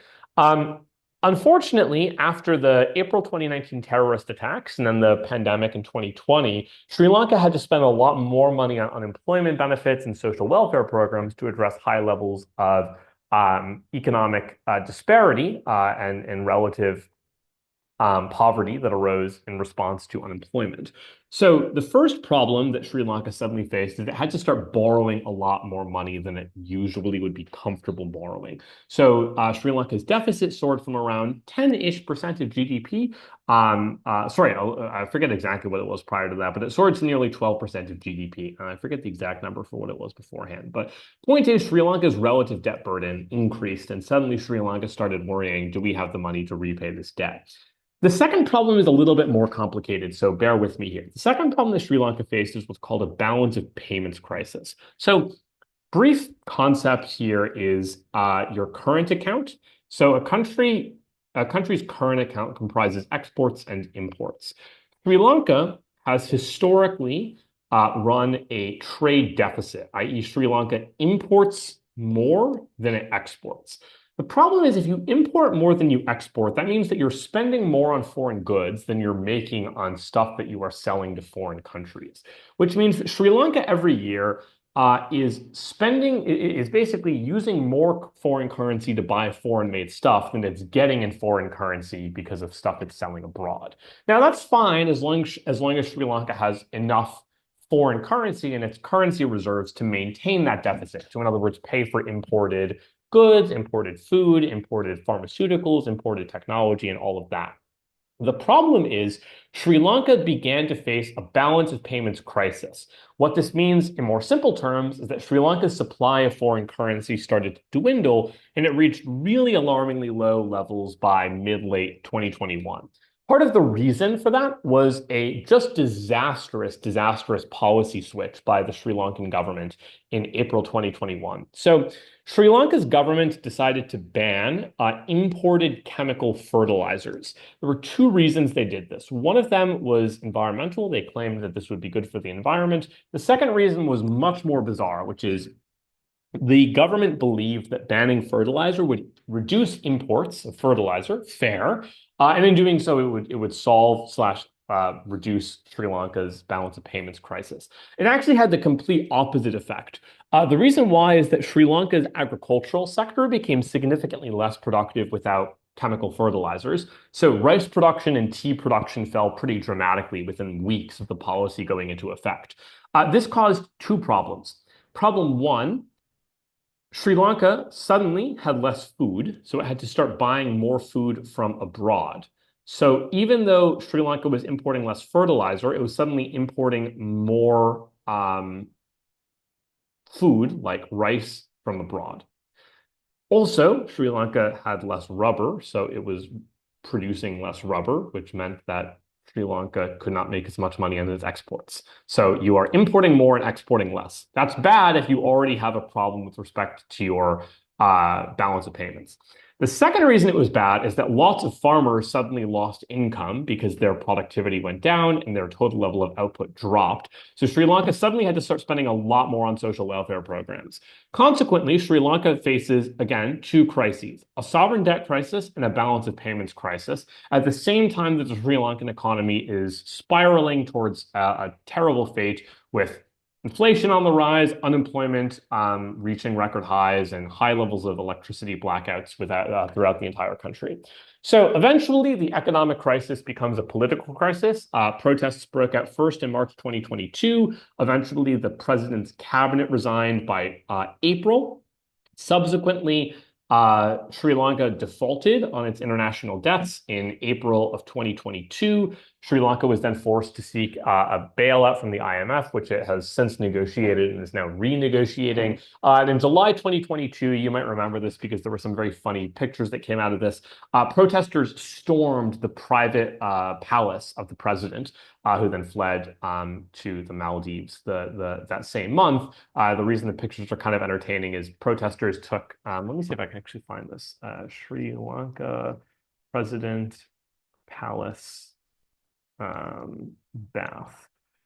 Basically, there were these images of protesters who basically came in and just swam in the president's bath, which is pretty fun. Anyways, so that's kind of like an example of a sovereign debt crisis in practice. This is what it looks like. This is how it plays out. The crisis has since stabilized, but obviously devastating humanitarian effects. Okay, we've covered growth. We've covered recessions and responses to recessions. The last big theme we're going to chat about is inequality. This is going to be the most random of these themes because I'm just going to talk about a smattering of things that tend to come up in debate and also talk for a decent bit about AI. This is probably the most debate relevant of all the three sections. So if you've been irked by the abstract generalities of the last two sections, hopefully the section will be a little bit more debate specific. So inequality. Why is inequality bad? This is an assertion that's often made in debate rounds, and I think it's true, but I think it needs to be justified. So there are broadly three reasons why economic inequality is harmful and why you should care about rectifying economic inequality. The first reason economic inequality is bad is that inequality in economics breeds inequality in politics. So intuitively, if you have economic power, you also tend to have political power. You can use money to lobby candidates, to donate money to particular campaigns, to bribe politicians and bureaucrats and police officers, and to ensure that the government works on your behalf. Given that democratic governments are supposed to be accountable to their citizens, if high levels of income and economic inequality subvert democracy, then economic inequality is principally unjust. The second reason economic inequality is harmful is that inequality itself is bad for growth. So lots of people, especially right-wing economists, make the claim that it is okay to increase economic inequality if doing so increases economic growth. But you can often question that and make a reasonable argument that it actually works the opposite way. If you want to promote long-term sustainable growth, you should want to reduce economic inequality. Kind of basic and very powerful reason for this is just that high levels of stratification and social inequality are bad for the economy. Why?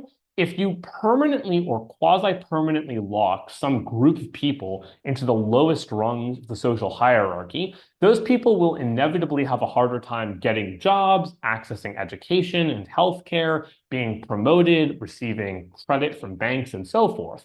Those people might be enormously talented. They might have aptitude, they might have good business ideas, and so forth, but they'll never have an opportunity to actualize their economic potential in a highly stratified society. Relatively equal societies are more likely to identify those talents and to exploit those economic potentials because there's less inequality that stifles the potential for talented but impoverished members of society to make their way to the top.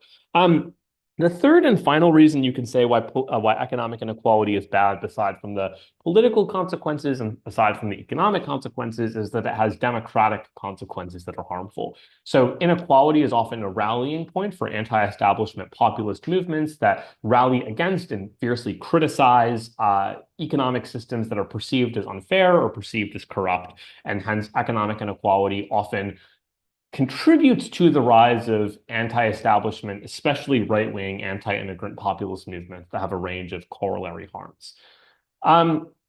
Next thing I want to chat about with respect to inequality is at first glance might not seem like it's about inequality, but in many ways it is, which is the sort of social welfare crisis that is faced by many developed countries. Japan and South Korea are the poster childs for this. So a major problem facing many countries, not just developed countries, also some developing countries, is that they face aging populations. So in other words, birth rates have fallen below replacement levels. So over time, there will be more and more people retiring, drawing on social security programs, public pensions, going to the hospital, needing healthcare services, et cetera, at the same time that there are relatively fewer people in the working population to fill those jobs and to produce tax revenue so that governments can fund social welfare programs. So, for example, Social Security, which is a sort of flagship pension system, functionally pension system in the United States, is expected to run out by around 2034 unless the United States takes significant reforms to Social Security. Of course, that is unpopular because, in general, it's political suicide for politicians with short-termist interests to interfere with the workings of highly popular welfare programs in the lead up to elections. So how can governments respond to the potential inequality that arises as pension programs and social welfare systems writ large risk becoming underfunded? The current response from most countries facing this is to pursue pronatalist policies. So in other words, to implement policies that encourage young couples to have more children. So some countries offer child tax credits. Some countries will literally pay you to have children. So like Singapore literally gives people baby bonuses, like they'll just basically give you money to have children. Some countries have very generous social welfare programs for mothers who've just had children, paid family and parental leave. Hungary will give you like an interest-free loan if you're a prospective couple that's planning on having children, et cetera. There's a major disagreement in sort of academic literature over do these policies work? The argument for why these policies work is effectively two claims. Problem or like argument one basically is pronatalist policies are effective at increasing fertility rates because lots of people want to have children. They just don't have children right now because they just don't have the money, i.e., inflation means that people are having a difficult time paying for basic goods, let alone paying for basic goods plus paying for a child. So if governments foot the bill, people are more likely to have children because you take away a barrier to them making that decision. The second reason that pronatalist policies promote higher fertility rates in theory is that lots of women presently make the very smart and very reasonable decision to delay or like not have children wholesale because they recognize that having children might compromise their chances of professional promotion in their career. The theory then is if governments can implement policies that reduce the trade-off between having a child and having a career, for example, through paid maternity leave or childcare that allows women to go back to work earlier, then that might increase the relative propensity to have children. The sort of empirical piece of evidence that's usually cited in favor of this is that if you poll people about their sort of what are called quote unquote fertility aspirations, which is kind of a crude term, but if you poll people on like how many children would you like to have versus how many children do you actually have, there's a pretty big disconnect. Like people are having fewer children than they state they would like to have, which might be evidence that maybe if states do provide economic incentives to have children, this will work. Arguments for why these policies don't work. The simplest is that empirically these policies are largely ineffective. The more nuanced argument that you can make is that there is very moderate evidence that pronatalist policies increase fertility rates, but the problem is you need to spend so much money to get an increase, a very moderate increase in fertility rates that you might as well just spend that money directly on welfare programs that actually address the real problem you're facing. So the simplest argument you can make empirically is that dozens of countries, Italy, for example, have spent billions of taxpayer dollars trying to increase fertility rates, and the results have been quite dismal. Even in countries where there have been increases in fertility rates, the most likely explanation for why that's happened is just that couples who were already planning on having children just have children earlier to take advantage of these programs now because they know for sure they exist and they might be rolled back in the future. But they don't actually cause a net change in fertility rates. They just change when couples have children, not change the total number of children that people have.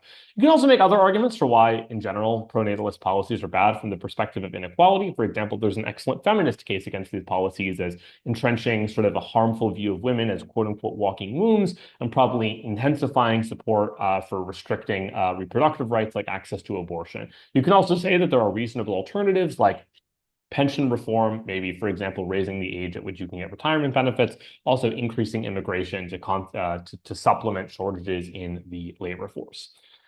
The last thing that I want to talk about with respect to inequality, and this might be a weird place to go, given that we've talked about economic inequality, social welfare inequality, and now we're going to talk about AI inequality. But this is the one that comes up a lot. I'm also going to talk about AI at some point in a later lecture, so this will not be the last time I chat about AI. But because AI comes up a lot in economics debates, I figure it's worth discussing it directly. So the main clash that's often had in debates directly about AI and also in debates indirectly about AI is like, to what extent, if any, will AI improve or worsen the economy? There's two parts to this. One part of it is on the sort of innovation effect of AI, on like product development, cost reduction, welfare advancement, medicine, etc. I'm not going to focus on that today. That'll come later. The second part is on the labor effects of AI. That's what I'm going to focus on. So the labor effects of AI basically has two competing views. One view says AI will massively increase unemployment and displace hundreds of millions or even billions of jobs, and many people will be left without a job. Governments will be forced to fundamentally restructure the economy to adapt. The other view says, no, this is incorrect. AI will not dramatically increase unemployment. Yes, AI will take jobs, but it will create new jobs in its place. So here's a brief overview of each argument, and then I'll sort of give you my view on how to debate this. The argument for why AI will cause huge increases in unemployment is pretty simple. Companies are profit-oriented. They have substantial incentives to reduce production costs by hiring AI because AI is cheaper, it's faster than humans, it doesn't require sleep or food or a wage. AI is better at processing data, it's more scalable than humans, and has a whole range of benefits that humans just cannot compete against. And even if companies are somewhat hesitant to adopt AI, they have a game theoretic incentive to adopt AI, i.e., if I'm Nike, and I don't love the idea of using AI, but I know that Adidas, my competitor, will, I have to adopt AI preemptively to ensure I don't have a cost disadvantage relative to my competitor. The argument that is made by people who say, no, AI is not going to cause huge levels of unemployment is they say, look, you're making what's called the lump of labor fallacy, i.e., you're assuming that there's a fixed quantity of labor in the economy and AI will take a part of it, and therefore other people must lose their jobs. But technology has historically taken jobs. The agricultural revolution took away farmers' jobs. The industrial revolution changed people's lives. And manufacturing, the digital revolution, completely disrupted the economy. But employment rates have actually improved over time. They haven't gone down. People are richer and more prosperous and healthier today than they have been in the past. Why would AI be any different? Maybe AI will create more jobs than it displaces and actually increase employment on the whole. So whenever you debate the economic effects of AI, this is sort of my view for how you should debate it. You can basically ask three questions. Question one, AI is going to destroy some jobs and it's going to create some new jobs. The question is, which effect size is bigger? Will AI create more jobs or will it destroy more jobs, i.e. automate more jobs? Question two, even if AI creates more jobs than it replaces, will those jobs actually be accessible to the people who lose their jobs to AI? I'll explain what that means in a moment. And then lastly, how are governments going to respond to any employment that's caused by AI? So the first question is, will AI increase or decrease jobs on balance? So the kind of core argument that pessimists make is, look, it is true that technology has historically made the world richer and has historically created new jobs. So, for example, people were deeply concerned that the rise of computerization would cause mass unemployment, but it hasn't, because when we developed computers, we then developed new industries, new jobs, new specialties that people could then fill. The problem is that AI is fundamentally different from previous technologies. AI is not like a computer. It's not like a machine. It's not like a mechanized piece of agricultural production. AI is new. It's unprecedented. It's different. And AI is going to create new jobs, but nowhere near on the scale that past technological innovations have. Why is AI different? One claim you might make is just that AI improves exponentially. Other technologies improve linearly. So in other words, just a simple example, think about cars and automobiles. They were invented a century and a half ago. And cars and automobiles have gotten a lot better in that time period. They've gotten faster, they've gotten safer, they've gotten cheaper. However, they haven't fundamentally changed or improved dramatically. Like planes can now fly longer and faster than they could before, but the actual kind of core basics of what a plane can and cannot do have not changed. AI doesn't work like that. AI can improve recursively in a way that no other historical technology could. The reason that's important is maybe it is true that AI will create new jobs, as it is doing right now. The problem is AI will also improve faster than the rate at which AI produces new jobs. So, for example, maybe it is true that right now, large language models are increasing the number of jobs in fields like data science or computer programming. The problem is if in 2 or 3 years AI continues advancing at a very fast rate, then AI will improve to the point where whatever new jobs have just been created in data science or computer programming, AI will just take and replace and automate those jobs as well. This is not true of previous technological advancements because those technologies didn't innovate and self-recursively improve at the same rate AI does. The second argument for why AI is fundamentally different is that AI is more likely to automate as opposed to augment tasks. So historically, many technological advancements have increased job opportunities on balance because they have required frequent human use or frequent human assistance, i.e., technology has historically assisted rather than fully replaced humans. So just a simple intuition, even though machines have transformed industrial manufacturing, machines ultimately exist to assist the process of manufacturing. They still require, for example, a human to operate them, a human to monitor them, a human to punch instructions in, and so forth. So machines historically have augmented human labor, not replaced human labor.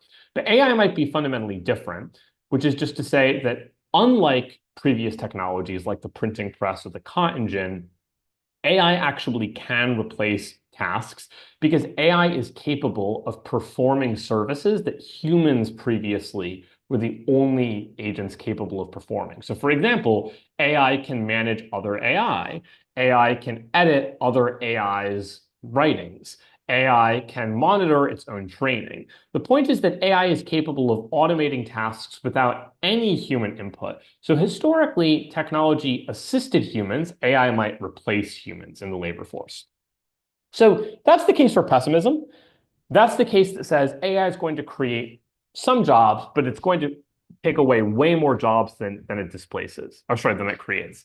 The case for optimism is, as you might guess, a little bit more optimistic. One argument for why AI is not going to kill all jobs in the world is just that like the actual industry supporting AI is labor intensive. You need people to participate in things like reinforcement learning with human feedback. You need people to be engaging in engineering on semiconductors, on software development. You need data scientists. Yeah, AI will take away some jobs, maybe say lawyers or financial analysts, but lots of new jobs will be created to support that AI. You'll have people supervising AI, people monitoring AI, people providing feedback to AI, people flagging data that's then used for processing and so on and so forth. And lots of this labor will be relatively low skill. For example, lots of AI companies will need thousands or even millions of human workers to assist with the process of reinforcement learning. In other words, rating the content produced by AI to allow AI systems to become better over time. And lots of this labor doesn't require a PhD in computer science. A lot of it just requires a functioning human brain. You can also say AI is not going to replace humans because there are many ways in which humans have comparative advantages over AI. For example, many fields require social interaction, think like a doctor or a teacher. And in those cases, it's very unlikely that AI replaces humans because those are in places where even if AI is smarter or even if AI is faster, AI will at most assist but not replace those roles. Most people want to go to a doctor who is human, who looks them in the eye, who has human emotions. Most people want to be talked by a human, not by a robot. So there are many areas in which humans have a social comparative advantage over AI, even if AI is wickedly advanced. And even if AI, like, I don't know, eventually becomes a robot, cyborg type thing. Even in that case, lots of people will still have an ingrained status quo bias to have interactions with real human beings. Secondly, humans have a comparative advantage in creativity. AI is good at replicating and reproducing existing content and existing information. Humans are comparatively better biologically and neurologically at the production of new ideas. So even though AI might be better at processing existing ideas and existing data, humans will always have a comparative advantage in creative thinking and novel thought in the analysis of existing data in ways that require genuinely new ideas, whereas AI is probably at best capable of analyzing existing beliefs. Lastly, there might just be a claim that lots of AIs that will be implemented in real world positions will require human supervision on the grounds of either ethics or safety. So intuition pump, arguably most planes could fly themselves. We could just use autopilot, but we require two pilots to be in the plane because we care a lot about safety. We don't want to rely entirely on machines. The same will probably be true of AI. Maybe it's true that we'll have AI driving trucks, but we'll probably also want to have a driver in the seat to make sure AI doesn't mess up terribly, for example. The last basket of reasons why AI will increase jobs on that, slash not take away all of our jobs, is that there will be lots of new industries created by AI that we right now just literally cannot even fathom. So in other words, if you told someone in the 1980s that in the 2010s there would be millions of people employed in this industry called software development or in app development, they would look at you with googly eyes. They'd have no idea what you're talking about. But that's what the invention of smartphones like iPhones, for example, did. It created entirely new industries that thousands, even millions of people have since become employed in. The same will probably be true of AI. AI will create entirely new products, entirely new industries, and those products and industries will in turn employ humans in some of those fields that require human labor. Okay, those are the arguments for why AI will increase jobs, decrease jobs on balance. There is a problem, though, for the case that says AI will not displace a lot of labor. And the problem is this. Maybe it is true that AI will create new jobs at the same time that it automates existing work. This does not mean that AI will not cause unemployment. In other words, it is possible that AI will take away 500 million jobs, create 550 million jobs, but still cause total levels of employment to drop. Why? Because the argument that you'll make for why these jobs won't be accessible is that there is a skill mismatch between the people who lose their jobs and the new jobs that are created. For example, if you're a receptionist or a call center worker who loses your job to an AI chatbot, there might be new jobs created in semiconductor engineering or software development. The problem is, if you are a receptionist that doesn't, for example, have a high level of tertiary education, you might not be able to take advantage of those new jobs, maybe due to geographic constraints, maybe due to language constraints, but most obviously due to educational constraints. The same is true if you're an accountant or a graphic designer or a data entry clerk or a truck driver who's suddenly expected to be filling a significantly more advanced position that you don't have the training for. So the typical argument you can make is, look, even if AI creates new jobs, that doesn't mean those jobs will actually be accessible to the people who lose their jobs due to the AI revolution. The flip side of this says, look, it is true that some people will lose their jobs due to AI, but the jobs that AI then subsequently creates will be available to most of them. Why? Well, for starters, lots of the people who are going to lose their jobs to AI will not be low-skilled workers. They will actually be highly skilled workers. In fact, the industries that face the greatest risk of displacement from AI are not low-skill fields that involve manual labor. Those are probably the most insulated from AI because AI, at least at present, is most focused on cognitive tasks. Think large language models, for example. So the fields that actually are most likely to be automated are fields that require a relatively higher level of education, like being a lawyer or a banker or an investment analyst. It's not great for these people to lose their jobs. However, there's two reasons to not be alarmed. First, if people have a relatively high level of skill, i.e., they have, I don't say skill in the sense of like ethical value. I mean skill in the sense of like they have extensive training and or tertiary education. They probably can find work elsewhere. Maybe you were a lawyer at first, but there's probably related fields where your credentials apply. The second reason, and this also gets to the third question I asked at the beginning, how will governments respond? You might make a fair argument, which is like, look, governments often ignore the needs and demands of unemployed people because governments focus more on the middle or upper middle classes.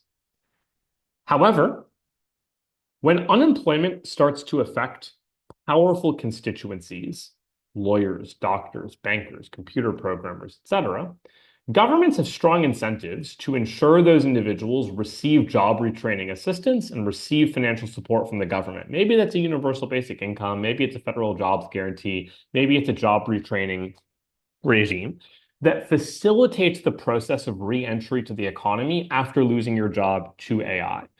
In other words, governments have strong incentives to respond to AI-driven unemployment by facilitating the process of people entering new fields and entering new jobs. So even if you initially don't have the skills to enter the new jobs that are created in the AI boom, you probably will eventually get those skills either due to private market incentives or due to government assistance. The last thing I want to talk about is really not about economics, in all fairness. So I kind of apologize for going off script, but this is kind of an interesting argument that is made a lot in technical fields, but is not discussed as much in debate. So kind of an interesting thing just to throw out there that you might be able to get away with using in some debate rounds. A common assumption in many debate rounds about AI is that the breakneck pace that we've seen AI develop at in the last 5-ish years will hold into the future. It's very plausible this is untrue, and the rate at which AI develops will slow considerably in the next 5, 10, 15 years. Why is that? This is going to get a little bit technical, and by technical, I mean technologically technical. So bear with me, but hopefully this kind of makes sense. So at its basis, artificial intelligence is just an algorithm that breaks sophisticated tasks like image recognition into many steps. And those steps are executed by a neural network. A neural network is just a set of what are called artificial neurons or perceptrons that are arranged into layers. So there's one layer of perceptrons that's fed initial data. That layer of perceptrons then feeds into a second internal layer of artificial neurons. And this process continues for many, many layers until the network ultimately produces a result after computing many computations in each individual neuron. Why is this important? AI, at its core, is more advanced the more neurons you add to the neural network. So for example, ChatGPT-3 has around 175 billion-ish artificial neurons. ChatGPT-4, it's around 2 trillion. So think about the difference in scale there. So what this means is that the ability of an AI system is ultimately contingent on the size of that system's neural network. This is obviously an oversimplification. There are other factors at play, like the sophistication of the network design and the computer engineering involved in like there's lots of other factors at play, like which parameters, for example, you use in hyperparameters and optimizing weights within each individual neuron. But that's besides the point. The point is that the ability of an AI system to operate on complex issues is ultimately path dependent on that system having a sufficiently large neural network. So if you add more layers and if you add more perceptrons to a neural network, you get more performance.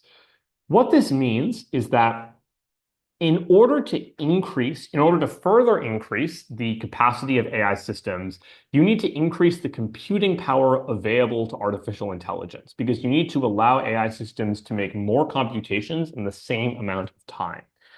So what this means is that the rate at which AI can develop is dependent on the level of computing power, and more specifically, how fast an AI can develop in the next 5 or 10 years is logically contingent on how much computing power will increase in the next 5 to 10 years. So this brings us nicely to what's called Moore's Law. You might have heard of it. It's basically an empirical observation that the number of transistors on an integrated circuit doubles every 2 years, which is a fancy way of saying that the computing power for an individual semiconductor grows exponentially over time. The reason that this is important is that in the last sort of 75-ish years, Moore's law has explained the enormous enhancements in digitized technologies. So in other words, the enormous expansion of computing power, because we can now fit way more integrated circuits onto a transistor, has helped to explain why computers are so much more powerful today than they were in the 1960s or 70s.